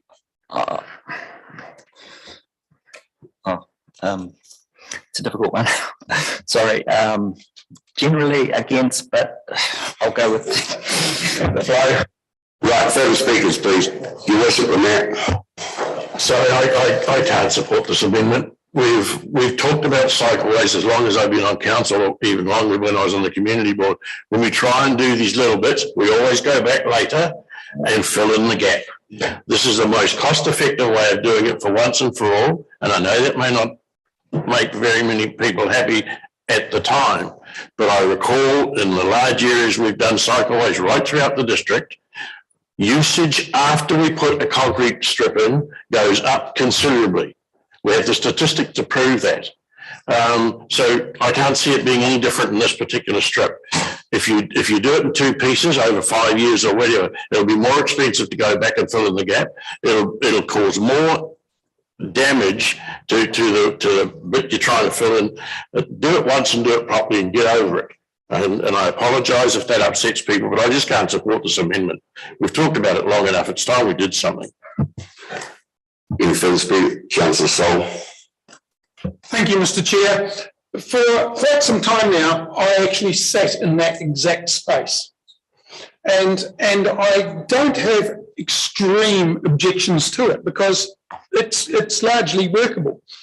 But as the Mayor has said previously, I believe one thing is, if you're going to do the job, let's get it done properly. Going back, we've already seen today, we've already talked about things in 18, 19 and so on. In other words, we're revisiting this thing again. We're wasting even our time discussing this now. This is just being stupid. Either it's on or it's not. And I also, unfortunately, perhaps for some people, I still have, I guess, a moral commitment within myself that I am really keen on age-friendly communities. And I believe even that strip can be made far more age-friendly for people on walkers, etc., to go and enjoy that. I'm not saying that we should concrete Mount Everest, that people can go and climb there as well because they just happen to be a little, I don't know what the term is acceptable these days, but say can't walk very well or need a wheelchair. But I do believe that if we're going to do it now. Don't come back in another 2 years going to put in the last bit and going through all this again. If you do it or out. So I would be at present opposed to your motion. Right, I think we've heard enough to get a gauge of opinion. I'm going to put the amendment as it stands currently. Sir, I haven't spoken yet. I haven't spoken the amendment. Right, speak. Could I say that I thought that when I went out there, the grass area is soft and nice to walk on. It isn't hard. And for anybody who's a little older, it's a pleasant environment to go on. I like the fact, Mr. Chairman, that you were specific in the areas that would be saved from it. I'm totally opposed to what Councillor Sol said because I'm wondering why on earth this came back onto our agenda, because we made the decision in 2018 and it didn't need to come back to us. The fact that we have an environment that's worthy of protection, I think, is paramount in this whole debate. And so I hold strongly to the amendment that you have moved. Right. Put the amendment. All those in favour, please say aye. Aye. Looks like 3. Those against? I declare it lost. Okay. We'll revert back to the original motion. Councillor Daly, you indicated you wish to speak to the original motion. Yes, and I understand the concerns of the affected residents. If I was living there, I'd probably feel exactly the same way. I've been involved for the last 10 years developing a cycleway into Puki, mostly on council reserves. We had one resident whose property encroached on the Esplanade Reserve, and our first port of call was to go and talk to him about how he felt about building a cycleway right beside his property. He was opposed for exactly the same reason I think everyone else here is opposed. But he said, if you build it, I will definitely use it. But in the meantime, I don't really want more people walking past my property. So in terms of concrete versus grass, we built that cycleway into Puki Te Ara Kahikatea pathway using funds generated from alternative sources to council funding. We would have loved council to come and put the money in and build that to this sort of standard from the day one, but we didn't have that luxury. But I know that people that, certainly even with a gravel pathway, with the usage and the complements of that cycleway is tremendous. And I know that this pathway will get increased use as well. I referred to accessibility, mobility scooters. I see one of the people who was opposed to it said, another concrete pathway somewhere else. They hadn't seen many mobility scooters, but we know that this is a demographic, like Alan said, that is increasing. More and more people want to take advantage of these places of natural beauty as well. And I guess I support investigating the green option as well for the concrete tint. Thank you. Councillor Gray, you haven't spoken, you still qualified before I hand it to Councillor Denver to close it out. I'm speaking in support of the motion, except for 5. I don't think there's need for an added cost for it to be green. My family have a wheelchair user, and there is a handful of access pathways across the district. I think that inclusive communities includes the ageing community, plus those that do struggle to access ecological features like the beauties you have in Katikati, and Councillor Henry played hostess to the haiku pathway with my family, and we thoroughly enjoyed it. And likewise, we'd like to enjoy further across the district, and we'll travel and spend money in those towns just like other people will. So I'm just in support of this. Thank you. Thank you, Councillor Henry. You can speak. You have the right. Before I go to Councillor Denver. Well, as we come down to this decision, and not the other one, I think I will have to support the motion, as I don't consider that there are many areas down there that actually do need a more solid pathway and a more, I've walked it several times. I wouldn't have thought that mobility scooters and wheelchairs could go over some of the parts, and in that, especially in the Kaikuyu, when it's a lot thicker and wetter, and it wouldn't be very good access. We did try to preserve some of the rural area and aesthetics down there. That's failed, as you know, and I'm not in favour of the aggregate surface at all. As Peter's pointed out, I don't like it. And as Peter's pointed out, in terms of maintenance, and it is a lot more of an expensive option. So in this instance, and I'm not in favour of the green either. So I don't know how that goes. Number 5, I would vote against. The other 3, 4, I would vote for. Well, that's what we're voting on, isn't it? The 5. Yeah. Mr. Chair, could we have clarification on what the 5th recommendation actually said? Because it didn't actually commit council to anything, in my view. It was staff give serious consideration to green tinted concrete. I've written it down. So can you read the staff give consideration to green tinted concrete? We're not confirming that here in this. It's consideration. Yeah. Peter, you want to say it? Sure, Mr. Chair, I've done a quick little Google search, and you can get over 80 different coloured concrete. Colours concrete, yeah, different shades. Thank you. Pastels, all sorts. Councillor Mobridge, I see your hand, but I've got you down here as already spoken to this original motion, so I'm going to go back to James Dean as the mover to have the final words. Thank you. Look, first off, I'd like to acknowledge the passionate debate in the community and that this issue has raised.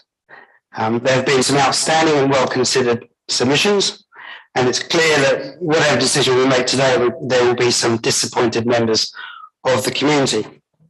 I would like to pick up on a few of the key arguments for and against the path that has shaped my views. We read in today's report that the proposal aligns with the Katikati Waihi Beach Reserve Management Plan and the Walking and Cycling Action Plan. In addition, the Bay of Plenty Regional Council's regional policy statement also goes into detail in policy UG 12B, the explanatory paragraph in which... Point of order, Mr. Yeah, okay, that's all right. Policy UG 12B, the explanatory paragraph of which states, it is important that open spaces are planned and provided for people of all ages with different physical and recreational needs. Open spaces can include larger conservation areas and coastal reserves, as well as neighbourhood and regional parks. Accessibility should be a key consideration in growth management to ensure all members of the community can enjoy equal use of open spaces and be able to be used by people with disabilities and limited mobility. The draft Katikati Community Plan puts this more succinctly by requesting that ensuring universal access is always considered. The key arguments against the proposal, as expressed by some submitters, include the visual and ecological impacts.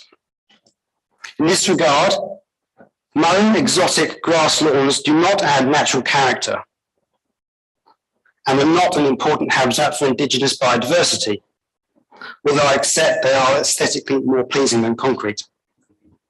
However, when one is on the walkway, the beauty is derived from looking across the estuary or into the lovely tended gardens of the residents.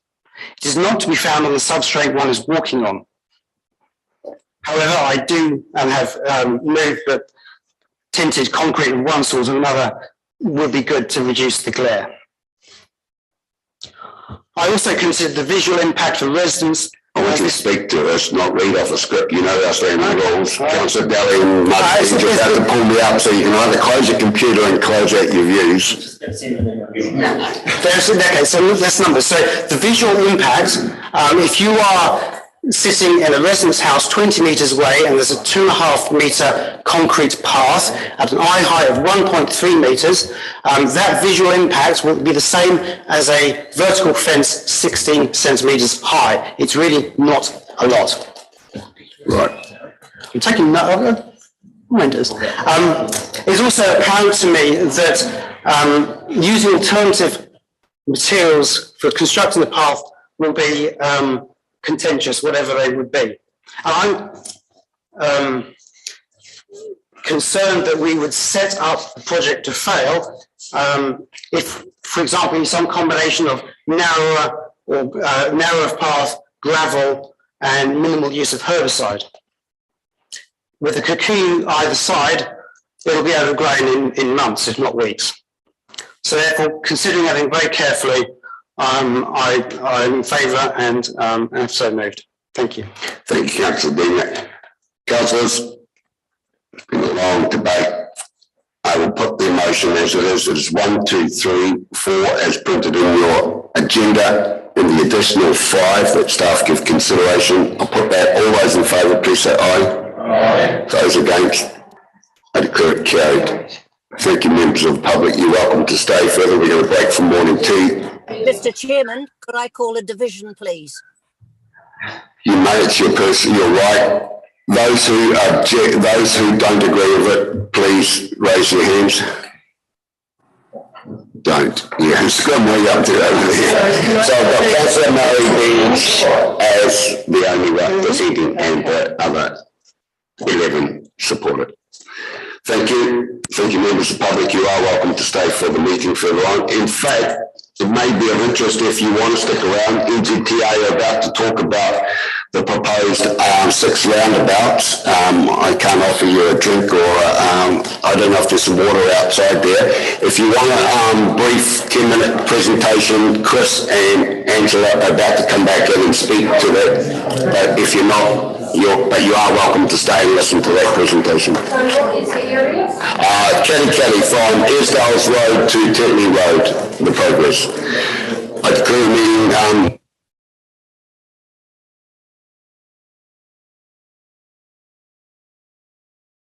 no, 22. For June 22, yep. 22, well.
Is the live stream back on, Janice?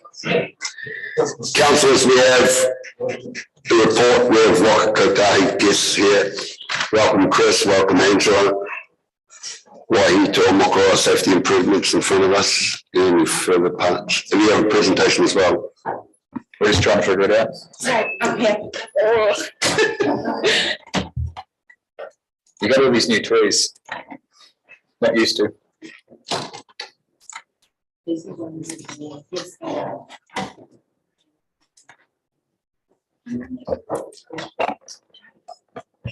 Yes, so just around the mouse. Yeah, or roll it, or yeah, okay. Oh, okay. Right, welcome, Angela. Are you kicking yourself? Yeah. Okay, councillors. Thanks everybody for having us here today and for the invitation. Chris and I think probably everyone knows us. We're just here to give a progress update on State Highway 2 and the different works that we've got along the corridor at the moment. So we've now got just more than 800 million worth of investment ongoing on the corridor. So that's just got a bit of an overview of all the different things that are happening. So starting at the Tauranga end with Takatimi Northlink Stage 1, Stage 2, and then moving up into the safety works. So we'll touch on each of those 3 areas as we go through the presentation. We've now got Takatimi Northlink Stage 1 construction underway. You've probably seen bits and bobs out there, although a lot of it's offline, so you can't really see a lot of what's happening. So I've got some photos to share today which give you a better view of what's going on out there. We're making good progress on the earthworks, and we've got some small localised engagement coming up. We're just having to balance our engagement with the community with the COVID outbreak and restrictions at the moment. So this is just a summarised program. Probably the key things of note are the major bridge structures. So we've got the Wairoa Road Bridge, the Cambridge Road Bridge, and the River Bridge as well. Those 3 structures are all kicking up, it's ready to start. At the moment, they're doing preparation works in those places. Alongside the actual construction program, we've also got the revocation plan starting to get underway for State Highway 2 between Tupuna and Tauranga. We're also into traffic modelling assessments for tolling.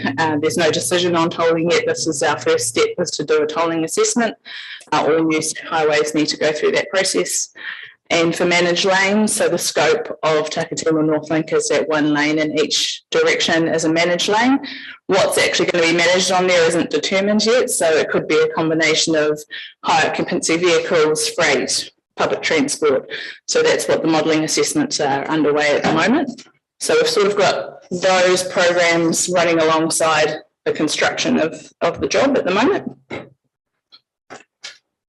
So I've just got a few different photos from the works that's going on in the different areas. This is Cambridge Road, so you'll see Cambridge Road up on the left-hand side there, and we're looking over Smith's Farm on the right-hand side. We're just getting into site clearance, archaeology, ecology investigations, preparing for major earthworks, which will begin next season now. We're heading into winter now. This is just a concept drawing of what that Cambridge Road overbridge will look like. Looking back towards Tauranga, you'll see there's 4 lanes of highway and a shared path, which is on there as the active mode pathway, that's shared walking and cycling path with the Cambridge Road overbridge going across the top. These photos of Harrison Road, so you're looking towards Cambridge Road in the left-hand picture with the 7th Day Adventist School on the left-hand side there. So the corridor for the new road effectively goes right through the middle of that picture. Harrison Road gets relocated over onto the right-hand side to the boundary where those houses are. Same things happening here, archaeological investigations, and now doing site clearance and preparatory work. There'll be an access down into the Wairoa Valley in that area as well. The picture on the right-hand side is looking at Cambridge Road The schools there in the top left, and that blue rectangle is with the location of the new Cambridge Road Bridge. Down on State Highway 29, so on the toll road, we're going to be building a new access point to get into the work site. So that is on the toll road and it goes through Smith's Farm, which is owned by Tauranga City Council. The orange there is the new access to get us in to construct and do the earthworks. And then moves into blue, and that's the bottom of the new Smith's Farm access road. So that replaces Richards Way in that area as the access into the farm. Moving now to the Wairoa River Overbridge. So this is a concept drawing of what it'll look like. 2 piers in the water, a significant amount of planting. So we've got over 900,000 plants for the whole job. So you can see in this picture here, the full width of the designation is effectively new planting. The active mode path, shared cycling and walk lane goes across this bridge as well and does connect down. You can see little pathways on both sides, so you will be able to access down onto the riverside from here. And then Wairoa Road. So this is looking at Wairoa Road. The picture in the foreground is the sand blanket that they're building, drainage, sediment control works underway as they start to prepare for next season. There's a new temporary diversion. If you've been in the Wairoa Road area recently, you'll know that we've started to use that now to make way for the bridge construction on Wairoa Road to start. So the method that they use is a top-down construction. So the bridge gets built first, the road gets built under afterwards, dug out afterwards. So we've got 8 bridges. This was the key starting point for us because we needed access down into the valley so that we could get the major bridge across the river underway. So that bridge is 350 metres long, so it's a significant bridge for us to build. So this Wairoa Road Bridge getting underway this month, be about 9 months for us to construct that. Can you build the bridge during the winter? Yeah, the bridge construction works can happen. Yeah, it's the earthworks side of things that has to go on hold over the winter period. For residents in that area, neighbours, there'll be community pop-ups happening just so they can get more information about what's happening. Again, we've had to scale that back a little bit because of COVID. And that's just looking at it the other way. So from the Te Meti area, looking back to Wairoa Road and over towards the river in the background, you'll see there's significant clearing of kiwifruit orchard there. There's been significant archaeology found in that area. A lot of time spent. So our archaeological program's been going 6 months now, probably got another 3 months to go. So it's starting to look very different. Whilst you can't really see much of this from many places, yeah, there is a lot of work going on out there at the moment. I touched on the walking and cycling path. So this is just reiterating basically there will be a walking and cycling path that's going to have connections to all the local roads along the route down to the river. We do have a closure to the Kukurererua Valley pathway down on State Highway 29. So if you're a user of that area, now that we're starting construction, that little red piece on the right-hand side of that cycle track is closed and we'll detour to the other side of the highway for the period of the contract works. And then we'll reconnect back into Smith's Farm once we're complete. So you will still be able to access Cambridge Park from that cycle path. I mentioned archaeology and ecology. So this has been a real focus for us for the last sort of 3 months over the summer period. It's one of the most significant archaeological sites for a roading project that we've had. They've had a lot of archaeological finds, so there will be effort put into being able to display and talk about those post our archaeology being done. It should be wrapping up in the next couple of months. They've moved out of Wairoa now into Te Meti Valley. The other pictures on that slide, there's a picture of some proper skinks. So you may have seen a recent video where they salvaged 40 of our native copper skinks and relocated them to Mawao in a new habitat. So that's part of our ecological management plan, and we've got kaitiaki, cultural monitors and environmental monitors working alongside all of that ecology, relocating lizards, doing defishing when we've got stream diversion. So that's what that bottom picture is there.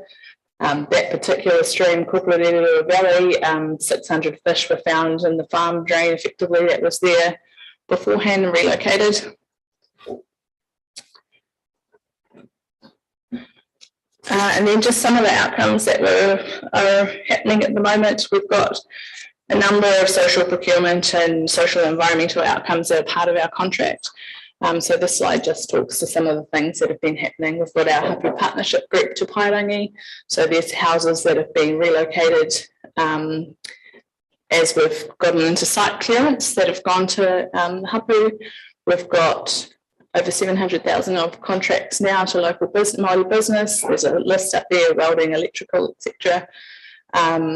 For neighbours of the project, we've offered over 200 precondition surveys, so anyone with concerns about vibration or impacts on their property from the construction.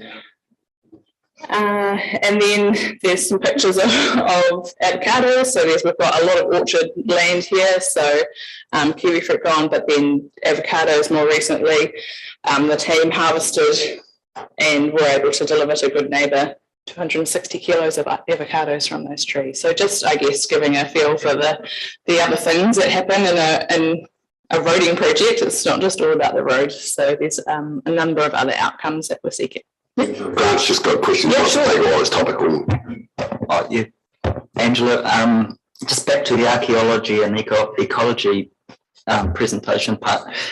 Recently I was in a meeting with a general manager of a Marae development project, and he told me about the fact that they were using modern technology to scan and digitize the way it is currently, and then they will make that available when the project's finished to show the difference between what it looked like before and what it's going to look like in the future. Have you considered doing something like that for the area that you're developing? Yeah, we do have digital tools that we're using to record that. Our kaitiaki, like our monitors, have that. And we're working on effectively what we do with that information. So we don't have an exact plan of what that will look like yet, but we'll definitely be looking at how we can present that at the end rather than a pages report of archaeology, something that's more user friendly, I guess, for everyone to see. Yeah. Museums are pretty popular these days. No comment on museums. And so that's sort of just the progress update for stage one. Just wanted to really share some pictures and how the work's going. So we see some questions. So before we move on to Chris. We've got 2 questions Yeah, from sure. one before we move on. Yeah, no. Thank you. The planting in the corridor looks exciting. Who will be looking after that and getting rid of all the weeds in the future and what have you? Yeah, so it will be in our designation, so it will be our maintenance team. So that it's not just the road that's handed over at the end of the project to our maintenance and operations. It becomes part of the whole designation width. So whatever's in there, stormwater ponds, planting, becomes part of that program. Thanks, Angela. One of the things we learned from the TL was, because it's offline, a lot of people want to know what's going on. A regular flyover with a drone, if you presented this to the community now, just a flyover, it's so valuable and takes a lot of the questions out of it, particularly for us. We want to know what's going on. You can put them to a website, say the last flyover, and you can see the development going. Is that underway? Yeah, so we do have that underway. On our website, there's a series of aerials which are effectively drone photography doing that, and we're working on what sort of flyover we'll do, but we'll absolutely, at the very least for now, we've got the aerial photography that will show the change that's happening every couple of months, yeah. So Mark's eyes light up when you named how many trees we've got. you please make sure that you eco-source your trees from local growers rather than buying them from that chemical based up there?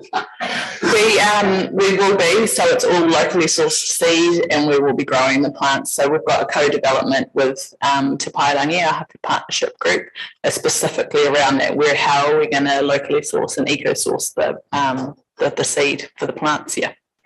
My real question is, at Cambridge Road, we have Cambridge Road is actually going to be moved, but there's Richard's Way, which will give the access to a huge housing development on Smith's Farm, going to go from the current roundabout on Cambridge Road, or is it an intersection? It's off the St Andrews Road roundabout, that's there already. So that's where the new Smith's Farm access road, it'll come off there and then down. It actually goes underneath the highway and then into the farm where the housing. A lot of ground there. Yes, it's a very big hole at the moment, yes. Right, that's good. All right, I'll hand over to Chris, stage 2. Yeah, mine's not pretty, unfortunately. Oh, it is. It's natural, isn't it? So, I mean, mid last year, we were instructed to just secure the route and the alteration to the designation. So essentially, we were told construction funding's being pulled for this, as well as we were starting the process of property purchases in that as well. So now we're still just working through the statutory requirements. Ideally, I wanted to have that lodged middle of this year, but things like the NPS, which is the National Policy Statement on Freshwater, are proving to be rather challenging for big lineal infrastructure projects. I've got a different set of opinions and I won't share them, but anyway, that's what it is. So we are working through that. Likely it'll be lodged before the end of the year, but there's certainly a few challenges in the legal and environmental camp in that world. The other decision that we need to make on that particular alignment is whether we consent the entire section between Te Puna and Amokaroa to have it construction ready. So there's this other conversation going on about how ready do we want to be? Do we just want to have the consenting component done for up to Te Puna Stream Bridge, or do we want to consent the whole lot? If we go down the whole lot path, we'll add another 12 months essentially to our investigations. So, you know, there's a bit of thinking to be done there in terms of what we're allowed to do and how far we actually want to try and push this to be ready. We're essentially at about 90% with the specimen design now. So we undertake a relatively detailed design level review of the corridor so we can frame up a footprint and then lodge what it looks like on the ground to the councils and have that logged to district plans and everything like that to secure the route.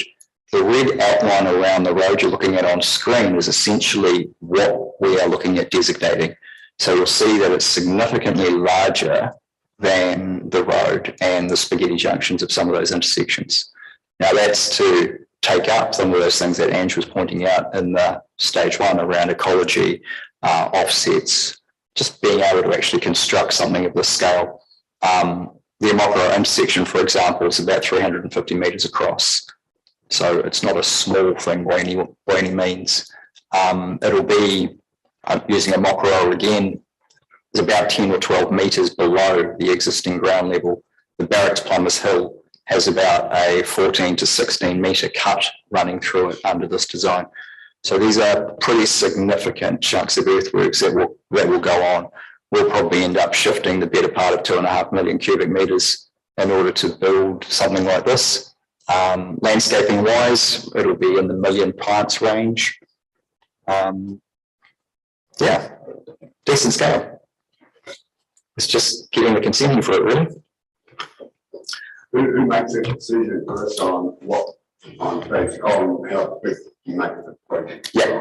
So once we work through the next sort of month or so of recapping on things like the NPS, the freshwater standards, we take that back through our various governance chains to say, right, Kotahi, what is it that you want to do next? Are you wanting to consent the entire alignment, Or do you just want to break it up into sections? How do we want to do this? So designation, we'll do the whole thing. That's a given. It's the consenting question. That's really the one that is the challenge. And our scope really drives us towards just designation, not really consenting. So it's a question we have to ask back through our world. I'm hoping it remains regional decision, but we'll wait and see. We'll find out in roughly 10 days when we take it back to them. And so either, like I said, that'll either be lodged end of this year or middle of next year, depending on what that outcome is. So leading up to that, we'll end up with public and community engagement, coming back to yourselves as well as the other stakeholders around what this now looks like and what the impacts are prior to us lodging. So before I move on to the next part, further up the road, all the way to Waihi, any questions on that? First time I've seen that part on that. Going up to Waihi, is that a new feature that it something crosses under or over the 4-lane highway? Yep, so the Barrett's Plumbers area, we removed the off-ramp that was always in the drawings from the state highway into Barrett's Road.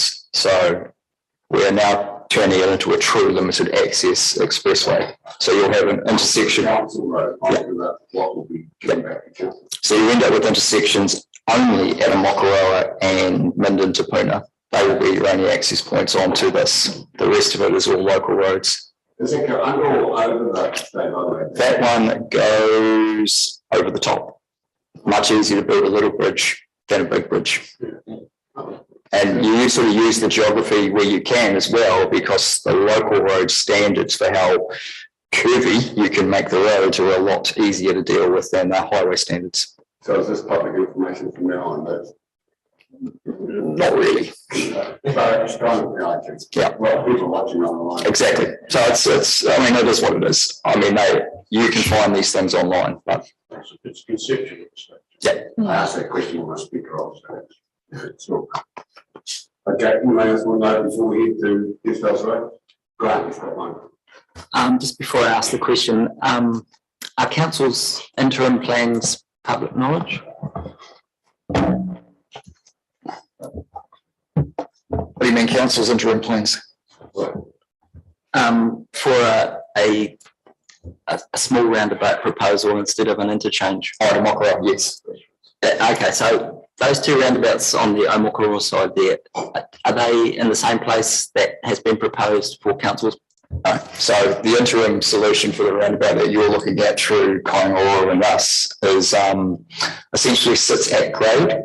So it sits at the existing road level in that sort of informal parking ride area on a Mokoroa intersection. What you're seeing there, will be roughly 6 or 8 metres of earthworks through the middle of that interim roundabout. So it will sit 6 or 8 metres lower than that interim roundabout will be. That does show 3 roundabouts, Grant. The top, the furthest north one does survive. That one survives. Yeah. So the whole idea is to try and, if we are going to build an interim solution, is to figure out how to use that for constructability purposes to build something like you're seeing on screen. So there's a bit of a juggling exercise to do. Ideally, we'd like to salvage as much of an asset as we can, but reality is when you're looking at something of that scale, not much survives.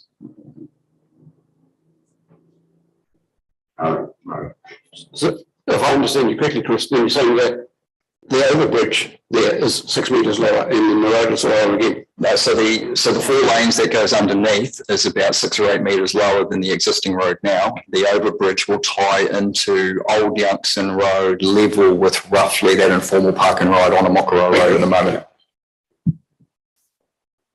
It's been for about 12 years while Right, so it's like we're off the East House Road now.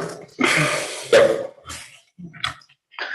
Right, we're here to Mokoroa. This is going frighteningly well, really, this job. I think I've presented on this a few times over the years. So what you're looking at on screen is the entire 40-kilometre alignment of the safety upgrades. Now, this was essentially us retrofitting the existing highway corridor to create a 12-metre wide road. So you end up with 3.5 metre running lanes, 2 metre shoulders, and a 1.5 metre median, essentially a wide centre line in the middle. And everything that comes with retrofitting an existing state highway, so the shifting of assets, utilities and the likes, is a rather complex beast while trying to keep everyone flowing. So at this stage, we've got about 12 kilometres under traffic management at any one time. Our max delay we're sort of having on the corridor is around 3 minutes most of the time, so we don't really have too much of an impact. Every now and then, obviously, we have problems. So it sort of is what it is when you're doing works like this. And yes, we create a few tailbacks here and there. So what you're seeing on screen is we've broken the road into 10 sections. Some of those sections are already completed. So the first two at the top, section 1, section 2, 3, they're done and dusted. Section 4 we're working on now, which is that part from the Athenry Gorge or the Waihi Beach turn-off right through to Towner's Road. We're also doing bits and pieces of retaining structures on the chunk south of that, of Towner's through to sort of Cannon Road area or Carry Point. And then that Carry Point area through to Katikati was completed at the end of last year. South of Katikati, we have done or completed the first chunk from Whara through to Sharp. We are working on the Fortaleza through to Sergeant's Drive piece now, and ideally I want to have that completed by this month. So we should be handing practical completion cert over to the contractor shortly. And then we will start moving our way down towards the much more complex sections around Esdale and the approach of, well, into basically the Waipapa Stream Bridge. Now, December last year, and I've been asking this question for quite some time, we have always been looking for medium barrier funding as part of this job. So the original proposal that we pitched to the board said we would undertake the widening, but ideally we'd do a centre barrier in here. It was a cash flow constraint issue that we had, and that was resolved in December 2021. So they granted an extra 50 million for us to retrofit in medium barrier between Katikati and Amokoroa. That now means that there is a bit of rework to do because we've already progressed a few of those chunks of the road. But what you're seeing on screen, those little circles south of Katikati, are the roundabout locations that we will be building. Now, there's roughly 2 of those a year. You'll see one that's already about 50-60% complete at Raitepi. Ideally, we'll start enabling works in the next 2 months on Morton Road, and then we'll build 2 a year after that. Now, we can only plug the medium barrier in once 2 consecutive roundabouts are built. And the rest of the stats you can sort of see on screen. Right, is that right, because I've got some questions from the Katikati team. James. Yeah, thank you for that. Can you confirm what right-hand turn access points into and out of the side roads will be available when the median barriers installed? Because I noticed when 16th February published a map, I think this map here, which we've been given this morning, and it shows the median barriers, but with some gaps, and that's great, but then it also shows the barriers going through roundabouts and across narrow bridges. So didn't get a great deal of confidence from just looking at the map. So maybe you can clarify that one for me, please. Okay, so there's basically, if you're south of Katikati, there's no right turn base. You have got a right turn only at the roundabouts. So those 6 roundabout locations are the only point you can do a right turn. The reason that there's gaps shown at the bridges is because we weren't funded to widen the bridges. So we have to terminate our median barrier roughly 150 metres short of the bridge approach to basically skew or narrow the road back into that narrow alignment. So what about right road though? Because there was a land purchase and realignment there to give that right-hand turn. So is that the only one? No, that one may or may not fall out. So at the moment it falls outside because it's too close to the bridge. So it's too close to that 150 metre point for us to punch a median barrier through it. Ideally, no right turns would exist if you're building a median barrier. That's the whole point of it. So you remove right turn conflict and you only facilitate right turn movements via a circulation with a roundabout. And probably not the answer a lot of the residents want to be hearing. On the map, these little blue lines across the highway, is that just indicating where you've got your notes? There's on here, there's a little blue line across the highway. Is it related to your notes? I'm not sure. Like it might be. It could be, yeah, it could be real streams coming through. Anyway, where these roundabouts are, and we talked about before, some of them are going to be, they're closer and some are further away. What would you say would be the longest journey that someone would have to travel if they were going the opposite way? Yeah, so there's a course rule of thumb that's been rolled out across the thousands of kilometres of the highway network where this has been proposed. It's about 3 to 5 kilometres is their course rule. We, I think, have got about 3.2 or 3.5 as our furthest distance. This map. I think it's something like that. I'd have to check it though. I think the longest one is between Appleton Station Road and Morton Road. And have you been in contact or have spoken to any of the businesses around there, like Row, or I guess they've come to you? What sort of reaction have you had from them? It's sort of varied. Like we've had this conversation with various groups since 2016. This was first proposed at a business case level back then, pitched to it was actually our preferred option that we took to the board in 2017. So all those entities and community groups, we had mass public consultation through that period of time. We had all that feedback at the time. And now we're going back out again as we start detailed design on these roundabouts. It's mixed. Some of them definitely a bit upset that it has a business impact because of the amount of journey time. But it's the trade-off component of the extra 20,000 vehicles that are running through there a day and the protection of that versus an extra 1 or 2 kilometres of travel. I first heard about it from Hayden from Fortaleza. Well, you're doing work there, you must have had quite a bit of a talk with him. But a cynical view could be that, and I've heard this from Alistair, that we will do anything to try and stop the traffic from travelling on State Highway 2. One could be cynical that the residents on this strip of road are definite losers for what Kotahi's strategy of actually keeping people off the road. I don't believe that all this is necessary, but it certainly will slow the traffic down. What is your view on that comment? Yeah, it's not about trying to keep people off the road. It is solely about safety. So it is our death and serious injury rate on this corridor is the highest in the country. We've been pretty slack at basically doing something effective about it for years. This essentially resolves 70% of that issue. So if we can achieve that, then brilliant. So the other thing you need to note is that you do have a tiered structure in our highways. So State Highway 1 and 29 are still the strategic routes. So that's those key movements or freight movement routes.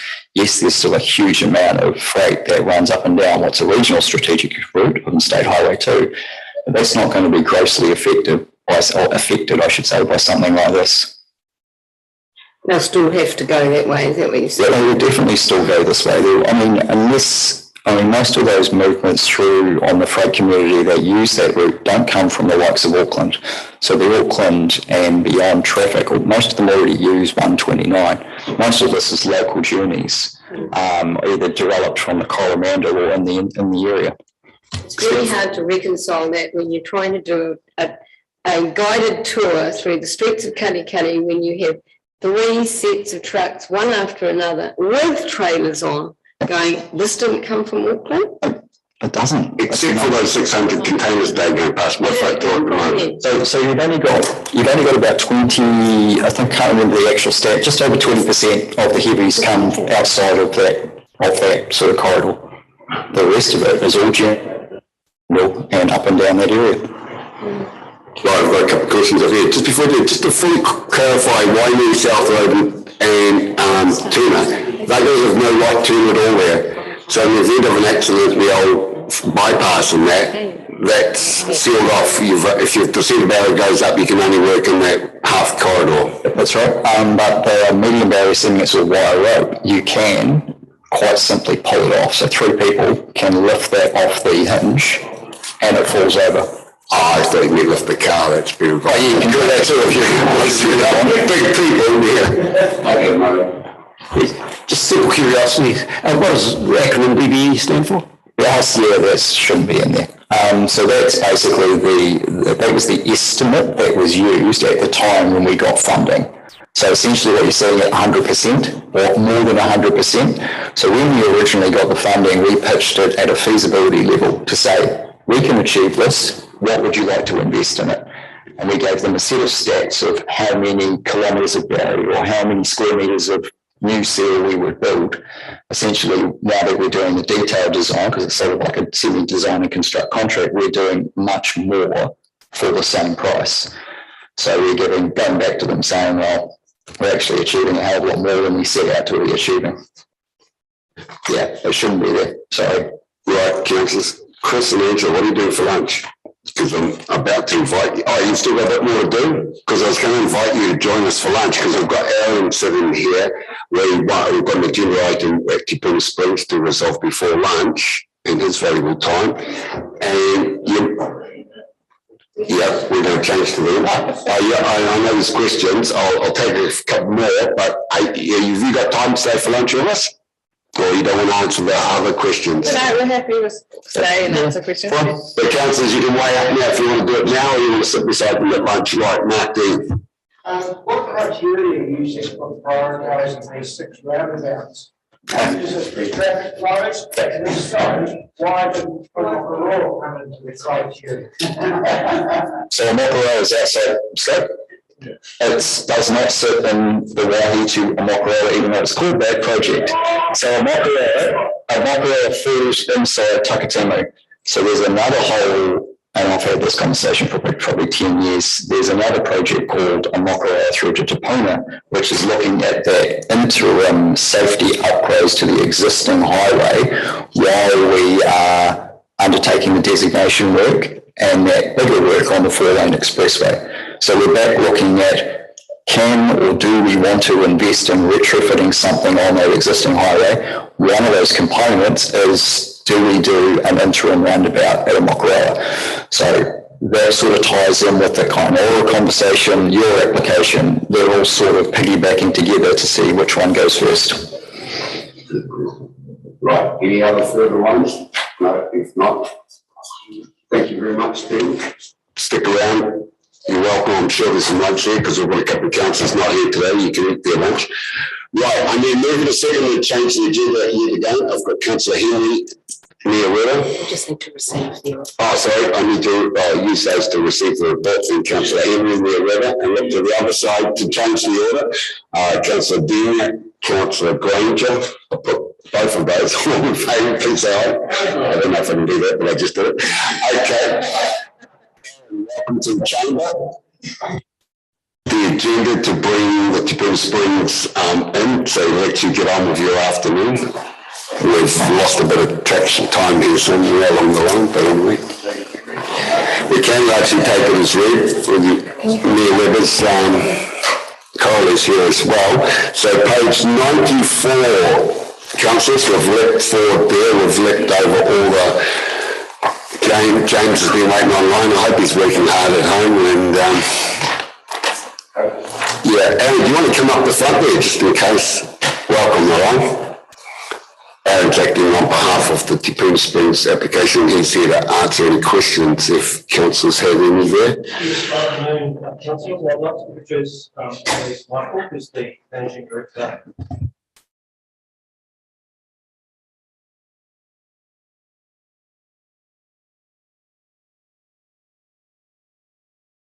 In relation to, because we have presented to you on a couple of previous occasions. So thank you. We can answer questions perhaps if... It's great. Thanks a lot. And all the submissions now are loaded up on our Stella as well. So a number of that. Welcome to both of you along. Yeah, councillors, page 94. Are there any questions for the report? Councillor Granger. Yes, thank you. With regard to the wastewater transfer pipeline capacity, now that the government has demanded that we allow infill housing in the existing area of Walkway, are we in danger of running up against any limitations? So it's a question for Coralie there, by the sounds of it. Keep going. So the short answer is no. So we're doing quite extensive modelling in Walkway to make sure that we can cater for that intensification as well as the other connections that we've committed to within Te Puna Village and Te Puna West. This proposal is actually only looking to bring 9.5 cubes a day, which is not significant in the grand scheme of flows. Councillor Dean.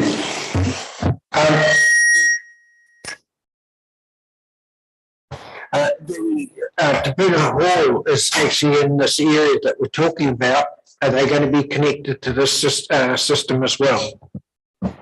Yep, so Te Puna Hall is within the existing commercial zone and that's already had council's approval to be connected, and we're currently in the process of connecting that up through the SIP funding. Well, I have a question for Aaron. I didn't submit, so it's obviously going to be in the hands of the commissioners who hear it anyway.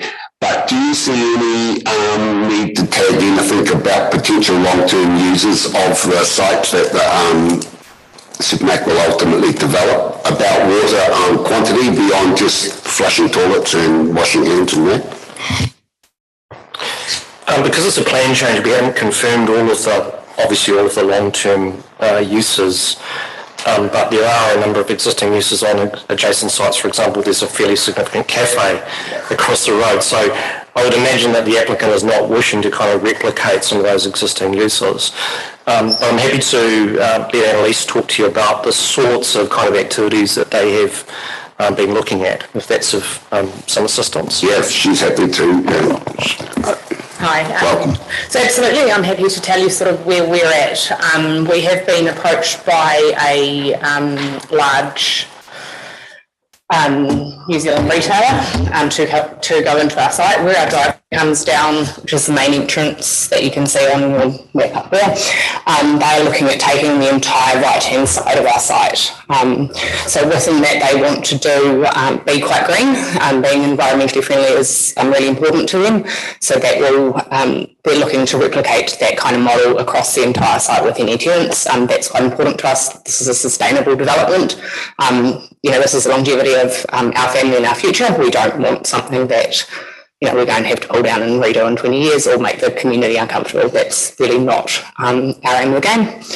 So we're here for the long haul. We're not planning on selling any of the land. We can develop it all ourselves. So we're really in control of a lot of the things that have happened on the other corners around Te Puna, that village. Some of those issues definitely will not be replicated again with our development. Thanks, Annalise. As a Te Puna resident, those rumours have been floating around actually just of late, so yeah, that's fine. That answers my question. Councillor Henry, last question. Yeah, it's interesting that you brought that up because some of the submissions actually say the opposite view. So there's always two sides to a story, isn't there?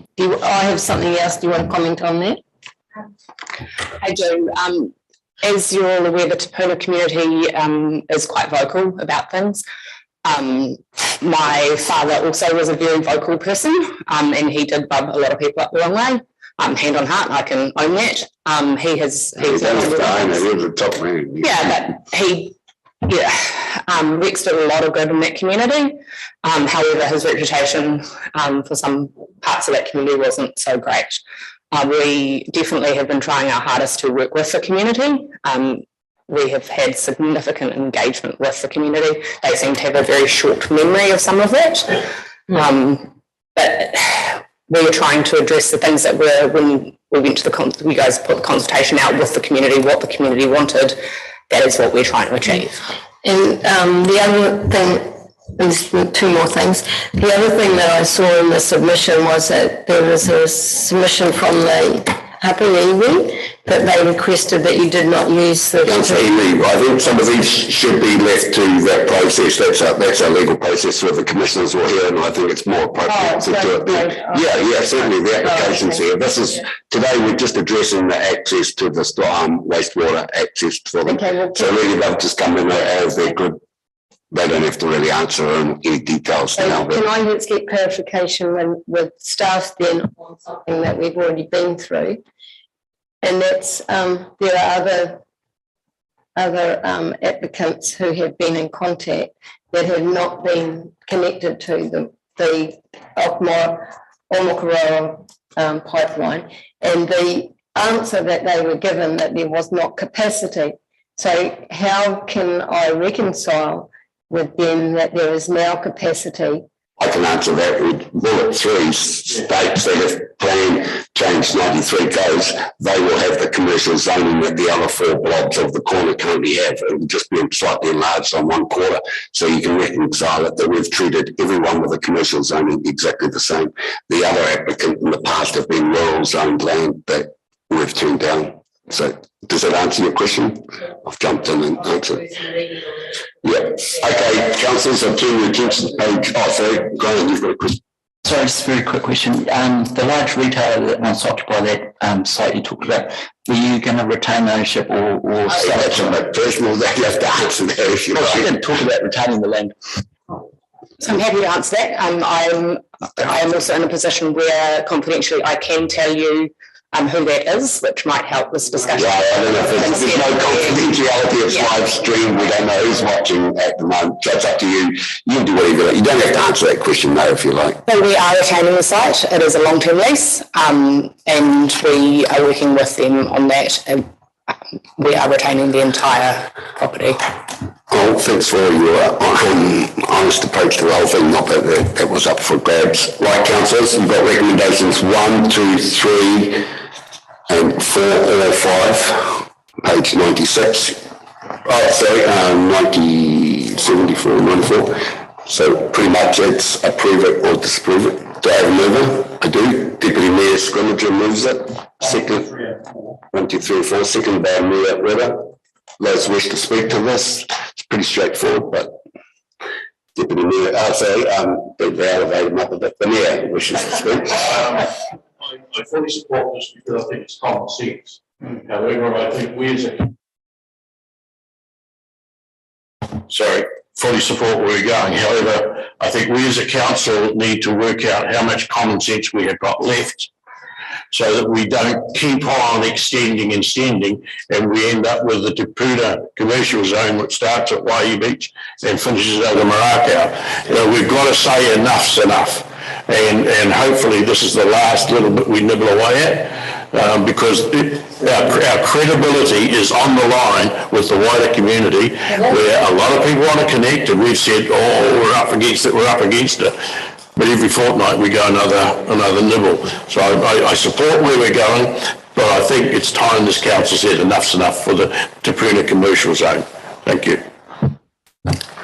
Before I let the Deputy Mayor have involvement, I'll just answer that and acknowledge the McIntyre family bought that land. Aaron would probably acknowledge horrible zoning. It didn't follow the property boundaries. There was always this grey area. This is actually resolving along an issue that you've pointed out in the past, Mayor, that is not, so I fully support it too, so that's my speak on it. Nothing more to add. No further speakers. I will put that recommendations 1 to 4 that this, we go with the volumetric contribution. All those in favour? Those against? I declare it carried. Oh, what was that? Against? Oh, okay. You wish to have it recorded or just against? Okay, I declare it carried. Thank you very much. Thanks, Ellen. Thank you very much. Yeah, thanks, Ellen. Right, I will declare the meeting closed. James, you can go and have some lunch. Adjourned. No, we've got some big questions for James. He's been online all day, so we'll come back 1 o'clock. We'll also have half an hour.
Okay, councillor staff, thank you for that. We're back.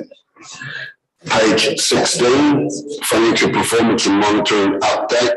Very comprehensive report as we move now further through the financial year. So David, welcome. Good afternoon, Mr. Chair. Good afternoon, elected members. Just before I start, I'll be presenting this report. Unfortunately, James Graham is self-isolating at home, but he is joining us by the electronic link.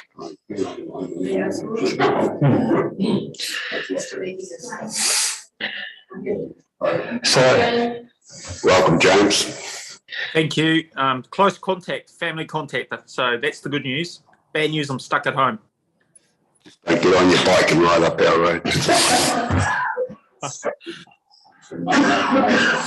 So this report covers three important aspects, one being Council's financial report results to the end of March 2022.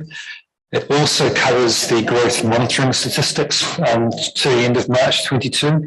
And thirdly, Council's KPI and monitoring results for March 2022.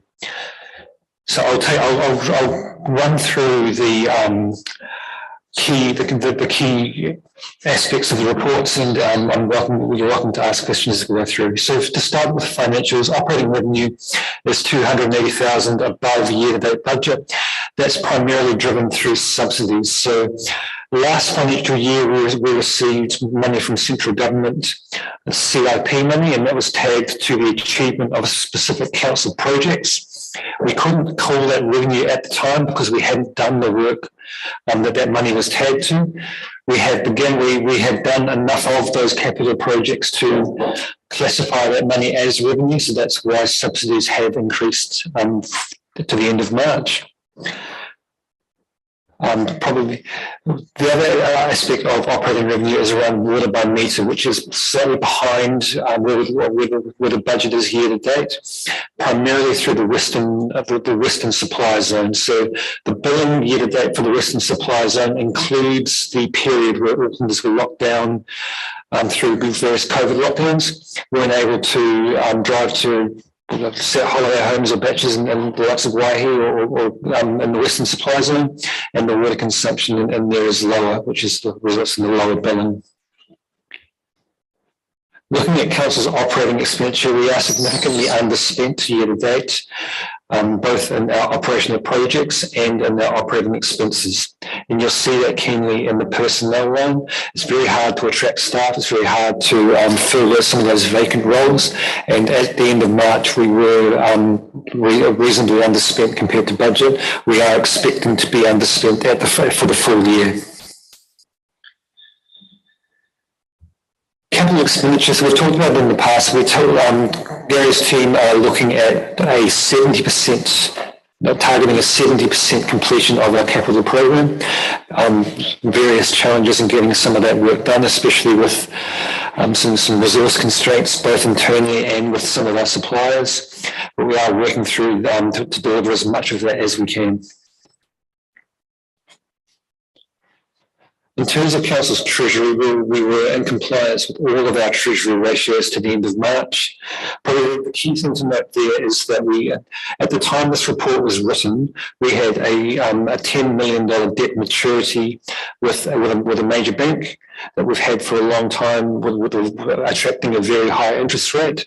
Since that report is written in May, that 10 million has been repaid. So our debt is currently lower than we have than we report at the end of March.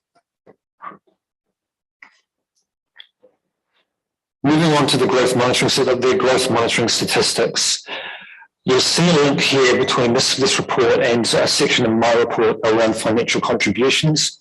So for the first 9 months of the year, we were growing at a very strong rate. So you'll see through prior reports where the number of lots we'd created is higher than we'd expected to across the district. What we're noticing now is that growth is plateauing. So a number of developers that we're speaking to are becoming a little gun shy of some of those cost increases coming through in the construction market, and especially some of the earthworks, and a number of developers are holding off to see how the market settles.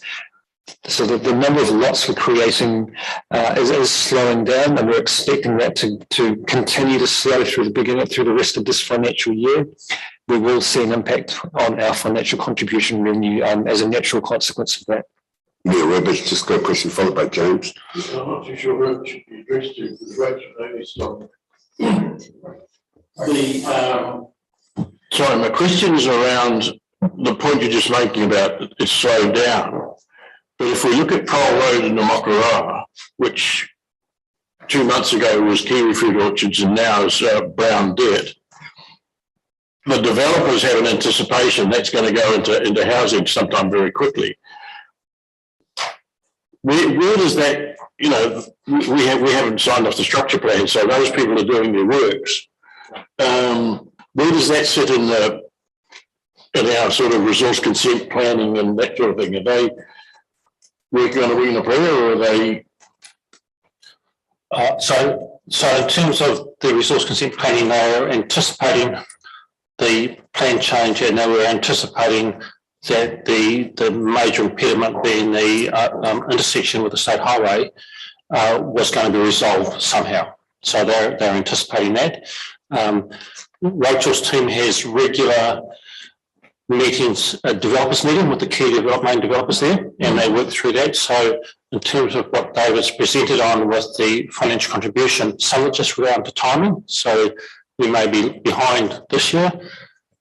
2 years' time with that sort of development, we'll be ahead. James. Thank you. So my question was regarding that plateauing of the pipeline for future developments. Are we at risk of repeating the consequences of reduced FinCos like we had with the aftermath of the GFC? No, if we look at the aftermath of the GFC, Council's debt was substantially higher than it even is now, close to double what it is now. We have a substantially higher rating base. We have more. We still have more applicants for 224 than we did in the past. We're in a much stronger position. I think that was an aberration. An aberration in Council's history where we've taken lessons from, and we're not anywhere near that level of consequence. Councillor Dean. On page 17, there's a comment there about higher income due to forestry harvesting. I presume that's at Tech Park, but I understood a number of years ago when we all met at Tech Park that all the forestry income would be used in Tech Park, sort of ring fence for Tech Park. Is that still the case? That is still the case. Any forestry revenue within Tech Park remains within Tech Park. I mean, Council has a number of forestry holdings across the district, including some on. There's about 4 different forestry blocks across the district. It's very difficult for Council to understand, because we outsource a level of operation, when some of that harvesting may occur. So it's not something we can very readily budget for. So we take it as a win when that is harvested. Deputy Mayor Scott. Yeah, I have a question.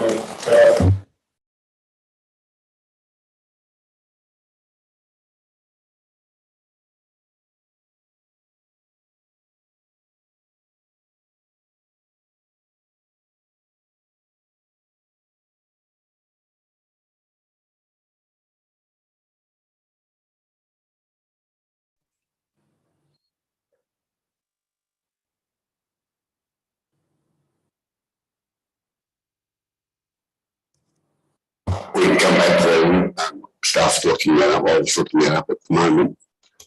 Are you able to answer that? You want to put a time? I've emailed the report writer to come in and field that question. So sure, hopefully they'll be in very shortly. If we can park that, if we wouldn't mind parking that. James, did you wish to comment on that or no? I didn't actually, sorry, Mr. Chair, I didn't actually hear the question. I think the microphone might have been off. Deputy Mayor. Can I repeat for you, James? I was just asking in regard to the last bullet point on page 48. It says drilling projections are on track. But then goes on being 64 less than projected. So being on track and then less than projected doesn't add up to me.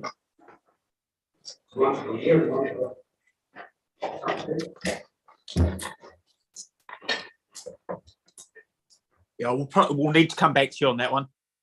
Thank you. Correct Finco's on dwellings, maybe title, so it's not the end of the world. I was just going to also respond in terms of Councillor Dean's question about forestry. We've also been doing the forestry harvesting at Waihi Beach.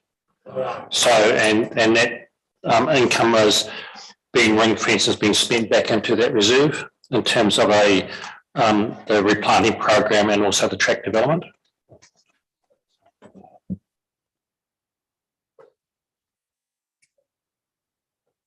I'll be longer on by the harvest time. The rate income lower due mainly to lower than budgeted water by metre revenue, particularly in the western zone. Do you think that's just as a result of now that that zone is all fully metered, they've suddenly twigged that they should start saving some money?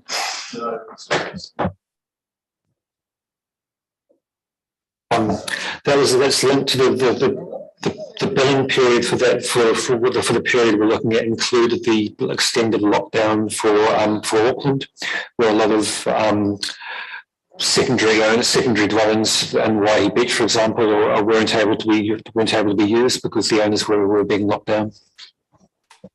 I think the other thing to keep in mind there is we probably need a bigger data set to reach that conclusion. But it's a good question, Councillor Daly. Something we should keep an eye on and understand over time.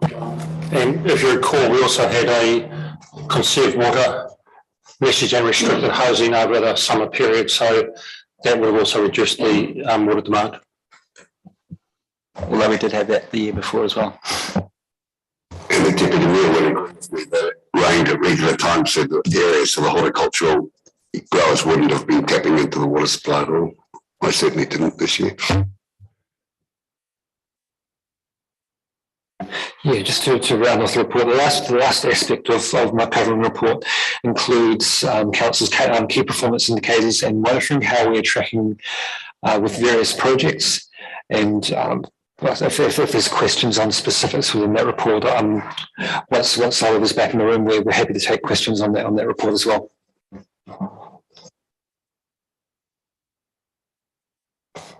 Right, we can always clarify some points later in the meeting. So could I have a mover and a seconder for the report? Councillor Granger, Councillor Denia, I'll put that all in favour. Those against, I declare it carried. Thank you. Thank you, David. Thank you, James.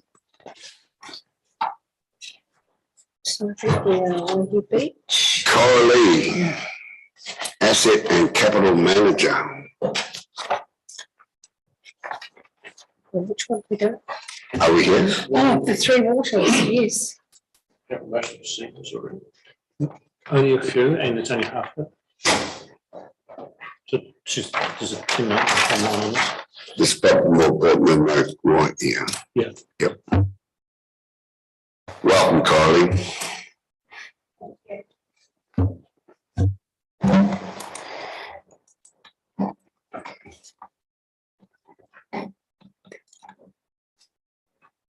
Thanks.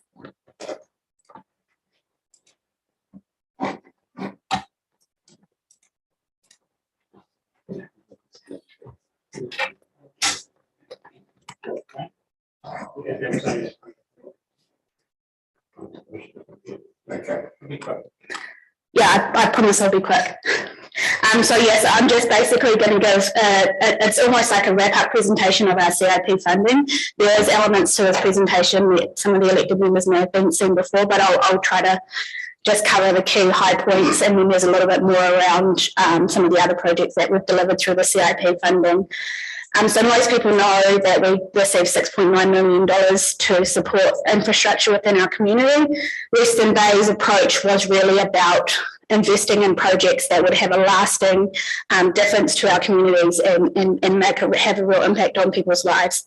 So that has been the target for the funding throughout the 18 months we've had to deliver it. It was a really challenging work program.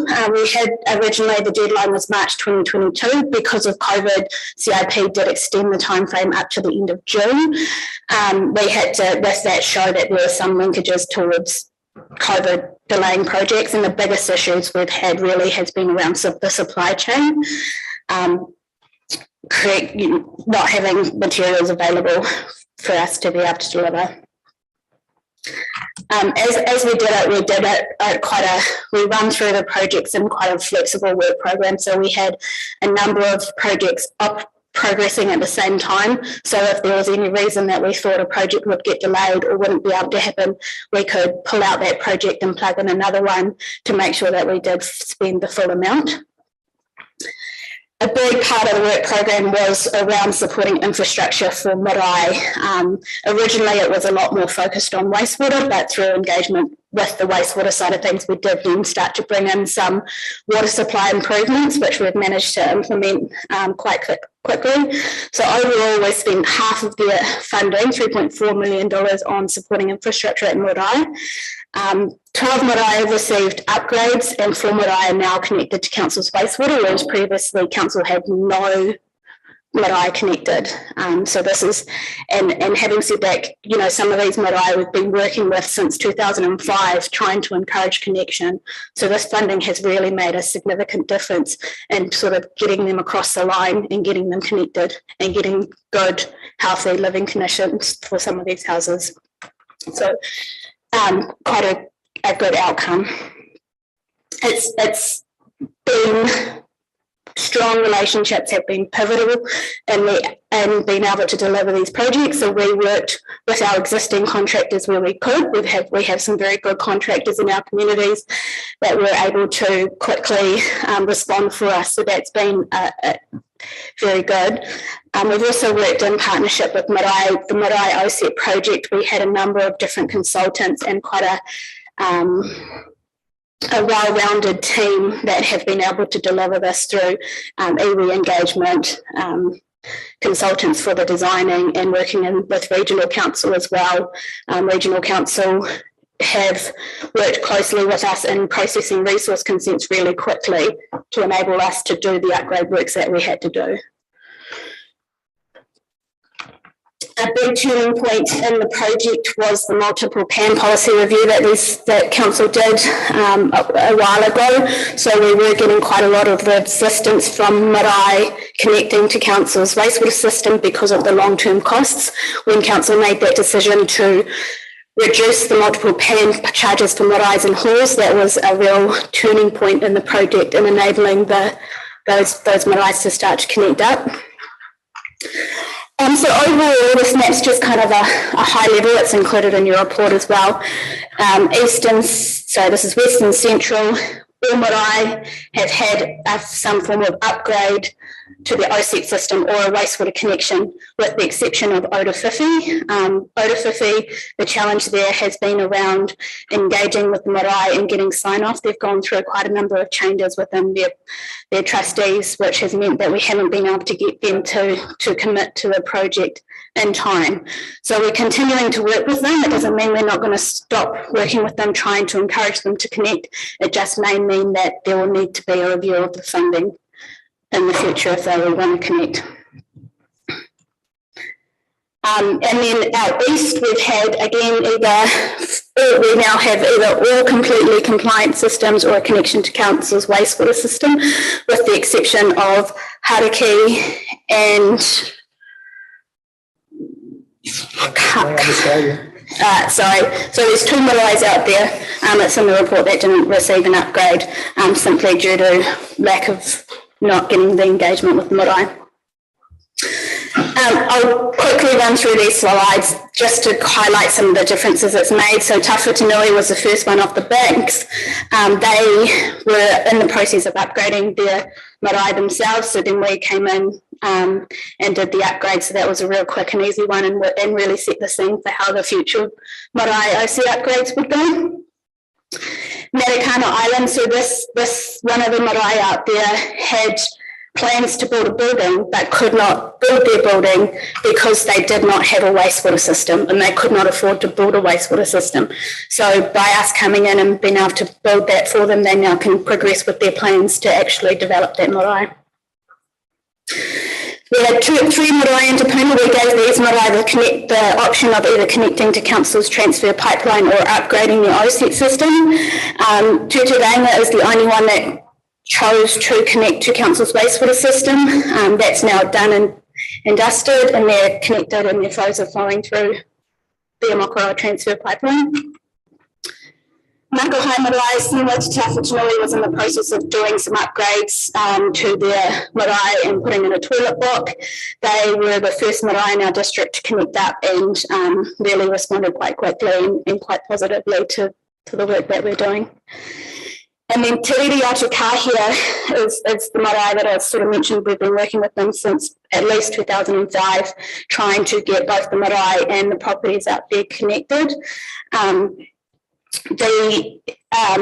This real success of this project really came down to one of the members out there, Lisa Lamalangi, who has really done a lot of the community consultation and has led a lot of those discussions, encouraging people to connect, which has been very positive.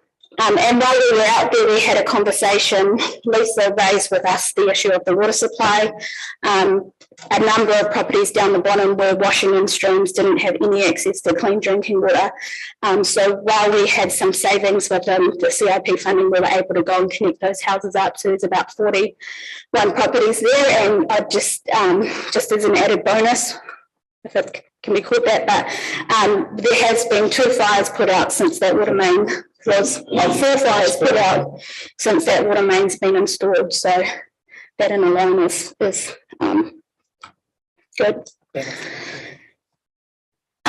So we've also funded the upgrade to the OSET system at Tukotahi Marae. A couple of other projects so we've jointly funded the upgrade to, or the installation of the cycleway around the Mokoroa Golf Course. So the funding from the CIP funding went towards the stormwater component and building the bund, and then there was joint funding with Tech to build the cycleway. We've managed to have quite a lot of savings within projects that we've implemented. So as we've gone along, we've funded the extensions to reserves. So the Cooney's Reserve, we've put in a wastewater rising main and a grinder pump down the bottom so that when that public toilet goes in, it's already got wastewater connection.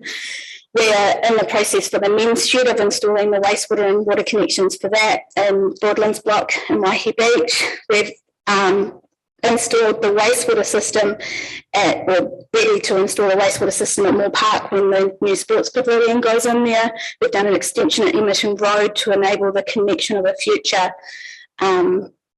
dumping station for the caravan park that's there, or the camping ground area. And then we've done some improvements at Waitui Reserve where we had a rising line running through private property. So these have been sort of little projects that we've just been able to quickly put in as we've managed to save fundings on other projects. Te Puna Village, we know we've extended the wastewater out there. That's been well received within that community. So far we've had 3 properties connect and 2 that are sort of in the process of connecting. And as I sort of mentioned this morning, we are in the process of connecting up the Te Puna Hall as well. So the CIP funding is paying for their connection, whereas in terms of the wider individual properties, they have to pay for their own connection. This is probably not an exciting picture to anyone but an engineer, but so we've used some of the funding to install a UV system at the Muddins Water Treatment Plant. This one's being joint funded between the CIP funding and our capital works budget as well. And this will ensure that going forward we've got really good, strong water compliance out for one of our most significant water supplies in our district. And then just in general, we've managed to use some of the funding for overall operational improvements. We now have really good asset data for all of our treatment plants, which means we can be better at our long-term planning and annual planning. We've used the money to fund some of the shed maintenance contract work. And then we've in anticipation of the new drinking water standards coming out, we've put in quite a lot of improved water quality monitoring on all of our water supplies. So this last couple of slides just kind of sums up, but the summary is in the report. The green ones are the ones that we delivered. You'll see on there was quite a few that we added in as we went along. The red ones are the ones that we've not been able to deliver. So the obvious one is Otawhiwhi. The Waihi Beach wastewater treatment plant and 2 Mile Creek are two that we had on there that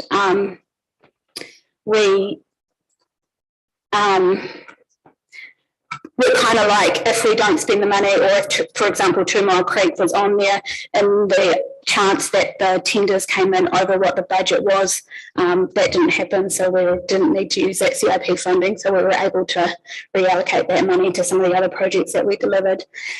And then we did apply to fund some of the 3 water maintenance software out of CIP funding, but that was declined. And in the grand scheme of things, didn't matter because we're able to deliver all our other projects anyway. Thanks, Golly. That's great. I see Chris Napier's there. Chris, did you want to add anything to the groups you worked with through this process, or do you want to add anything? Kia ora, Mr. Chair, and just my apologies. I was watching the live stream to see when this item will come up and realised that there's a bit of a lag between the live stream and what's actually happening in the chamber. So it's from my head. Anyway, carry on. Just I think in terms of the work that we've done supporting our marae, I just wanted to reiterate some of the points that were in the report that you have, and that's to say that, you know, for our marae, infrastructure costs are a biggie for them. They're usually beyond what they're able to manage.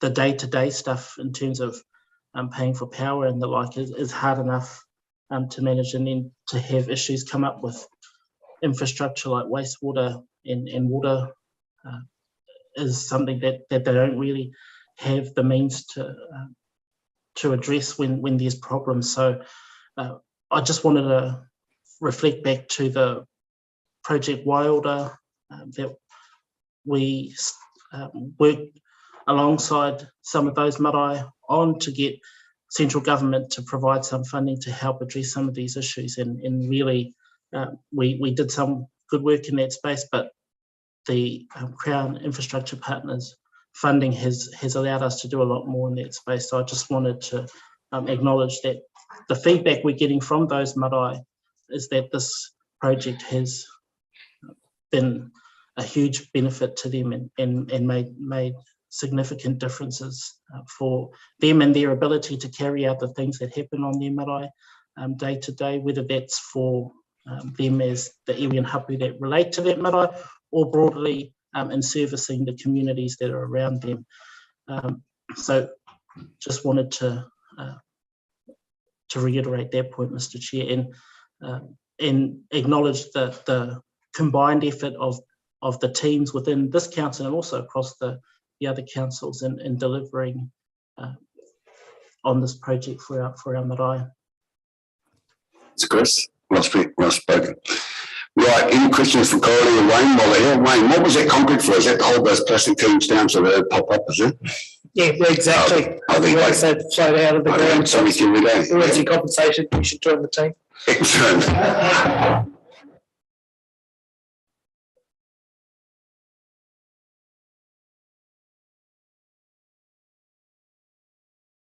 This is just another request from the Te Kahu Mana Whenua. I asked if we could have the wonderful presentation that you gave, Wayne. I see that you've used some of the data in that there. Could you get that uplifted for us, please? So we can see that. Because there's some stuff that we don't have in our notes today that you presented today. Just on, I think we should be very, very careful that we don't create an expectation for a local variety. It's not. Some specific funding, that if these others want us to go throughout the district, it might be a bit embarrassing because we haven't got the funding for it. It's not on mine. So it's not promised the earth to everybody, it's really a little careful.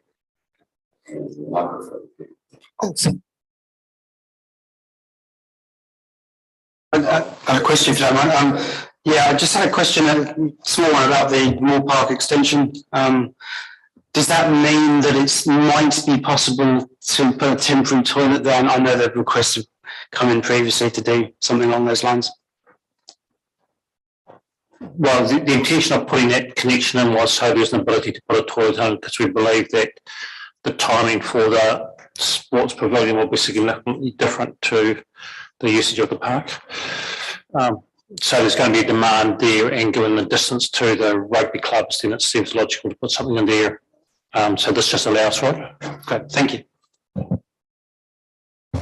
I won't tell you about all the requests I had on Mokoroa the last 2 days for where they think new facilities should be.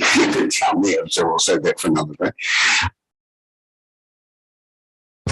Corey, just, I don't know if it's just a question of semantics or not, but when you talked about Te Puna Marae, you said only Te Ranga chose to connect to the pipeline.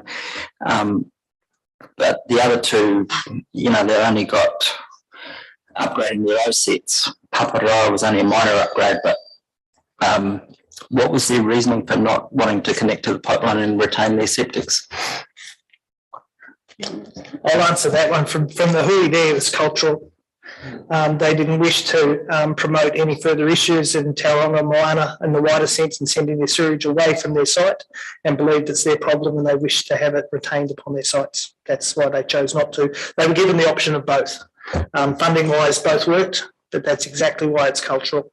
Okay, thank you.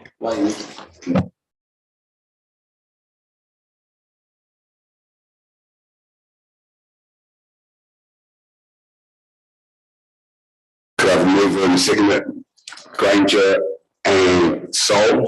I'll put that all in favour. That's good. It's a clear carry. Thank you, Tim. Alison, Curtis and Dougal, welcome to the show. James and Anne and I had the pleasure of getting the full comprehensive along with Gary, so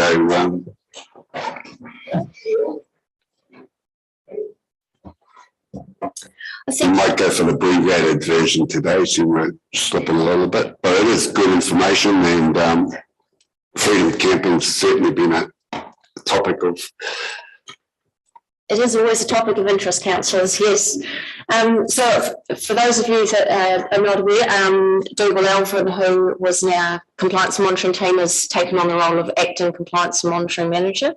So Dougal has stepped up and has basically been taking on those sort of key regulatory roles in terms of freedom camping and animal control and that compliance portfolio. So Dougal has been heavily involved in the freedom camping seasonal monitoring requirements, and for those of you that have met him at the Waihi Beach Community Board, this is maybe a little bit familiar, but we've tried to add another PowerPoint slide into our report, which details the infringement statistics for the whole district, not just for Waihi Beach. But I'll get Dougal to kind of touch on the high points in terms of the paper, and obviously then we're open for any questions.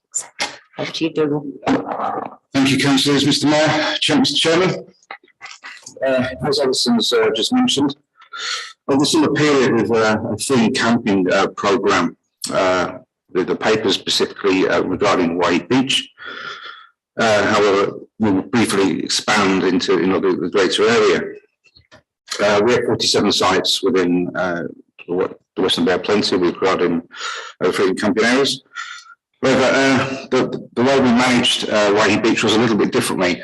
We also included monitoring parking and monitoring dogs on beaches as well. That's primarily because Waihi Beach is the most popular area we have when it comes to freedom camping in the Western Bay. essentially, we broke it down into 3 teams. We had the summer ambassadors, which were absolutely fantastic. They were out there in the daytime. They were providing education and advice to freedom campers and anybody else in the locality. We have the watchdog, which are our security contractors. They'd go out in the evening and they'd monitor any violations of the freedom camping bylaw. And we were also supported by the Waihi Beach Night Patrol as well, which would basically get in touch with the contact centre should they find any violations. Contact centre would then get in touch with the watchdog security team, and they could be distributed throughout the district to deal with situations. There's been an increase in the amount of infringement notices we've had relative to the 2021 period. And that's essentially down to improved training and really an improvement in the assessment abilities of our security contractors to deal with situations as they find them. With respect to future considerations, in the 22-23 period, well, the summer period, we're potentially looking at challenges such as a change in legislation. COVID still is going to be a big challenge. And if the borders open, that could change the whole makeup of what we find with freedom camping in our locality. When the ambassadors went out and spoke to people in the daytime, they conducted a survey. And we've got the results from that survey, so I could briefly just go through the top highlights, if that's okay.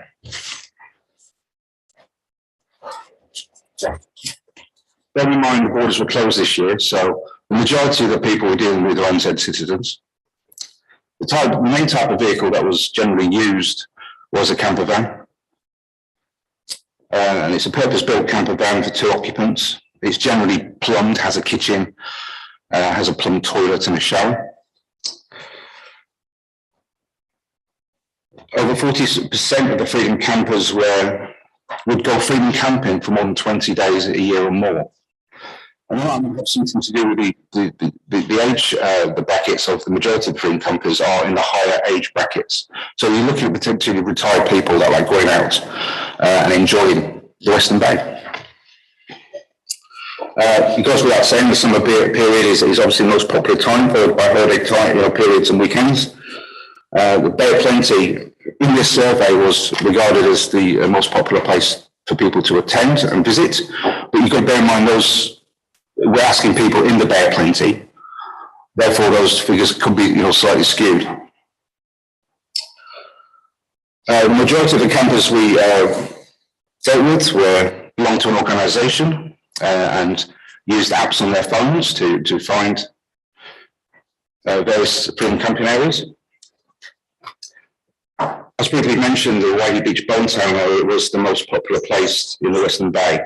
And it goes without saying, it's beautiful up there. There's a number of freedom camping areas, and it's by the sea. And what we tend to find is those freedom camping areas by the sea are by and large the most popular areas.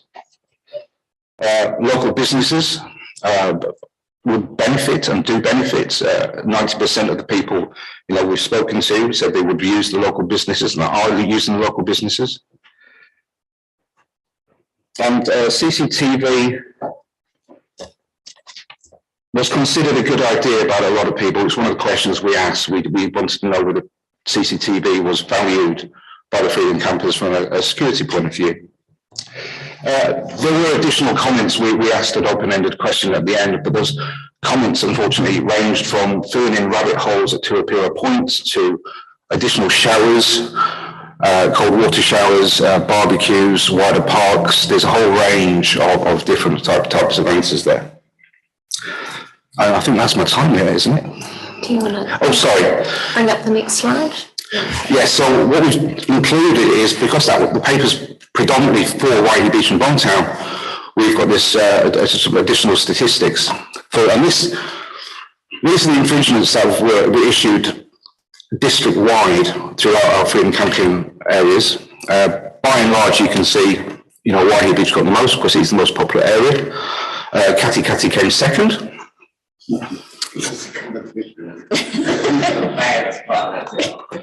Oh, and there's Makatu coming up third.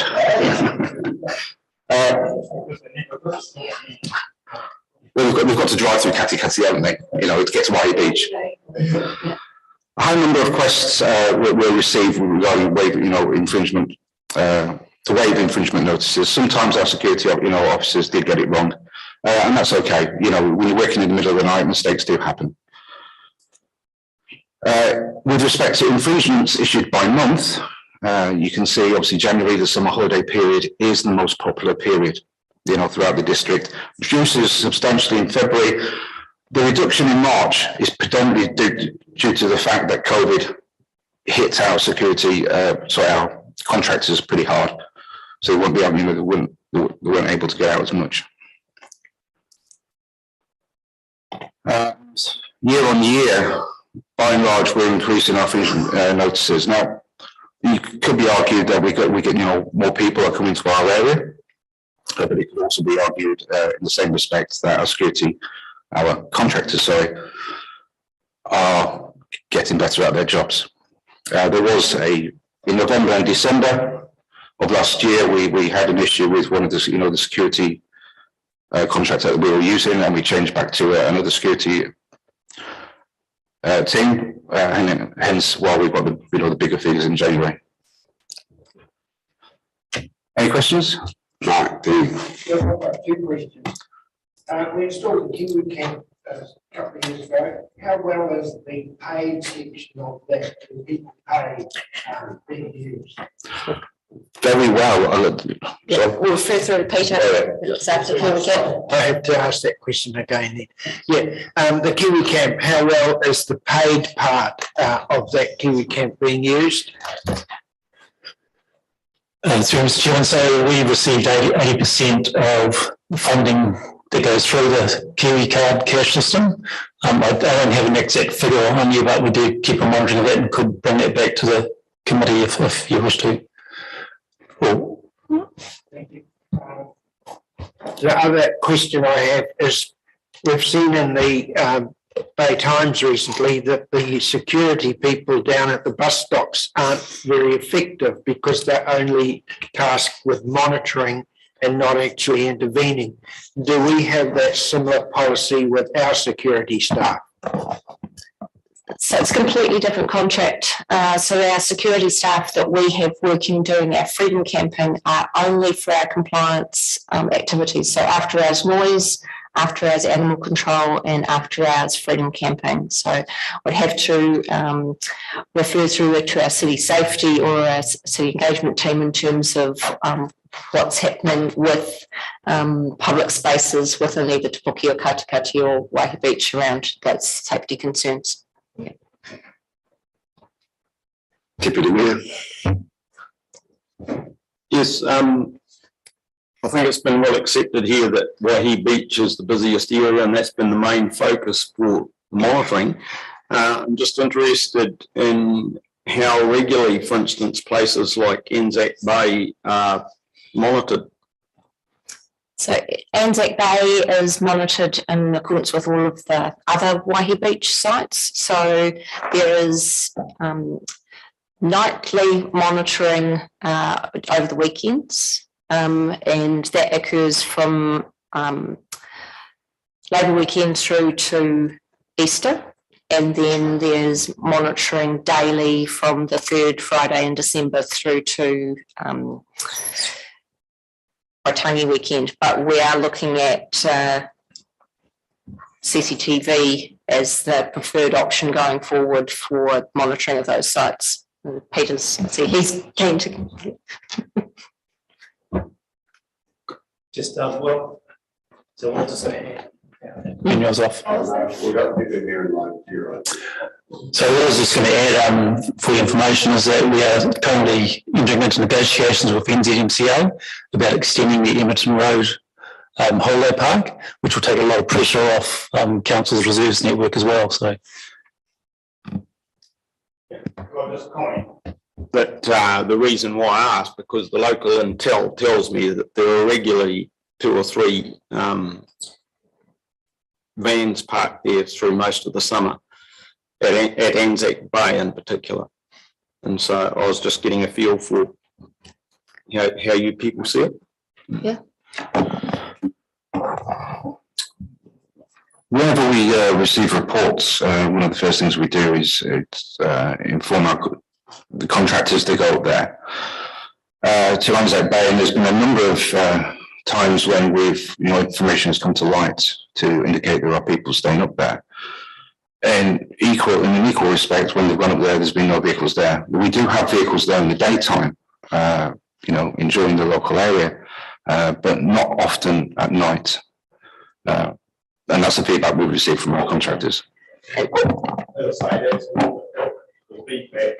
That I've received, but nevertheless, I appreciate that you can't put a lot of resource into a small number, and it's certainly a lot better than it was in the past when I think other people were not able to access because of the numbers. But I believe that it's still happening.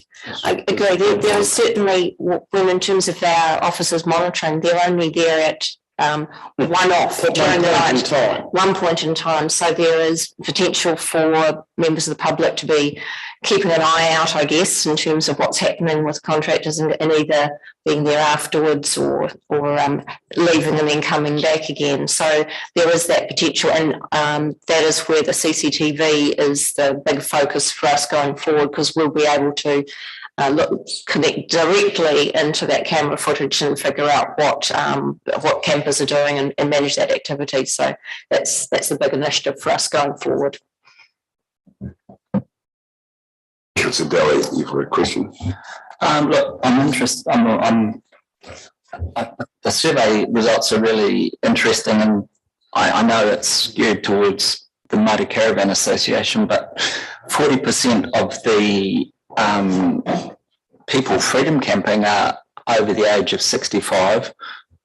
Most of them only 2 occupants. So that tells us we've got a pretty responsible demographic freedom camping within our district. They choose to come here. Can I conclude that we've been a bit generally freedom campers get a bit of a bad rap? They are the ones that pinch the fruit, flowers. They're not here working, they're here on sightseeing and holiday purposes. Where's the question? Sorry.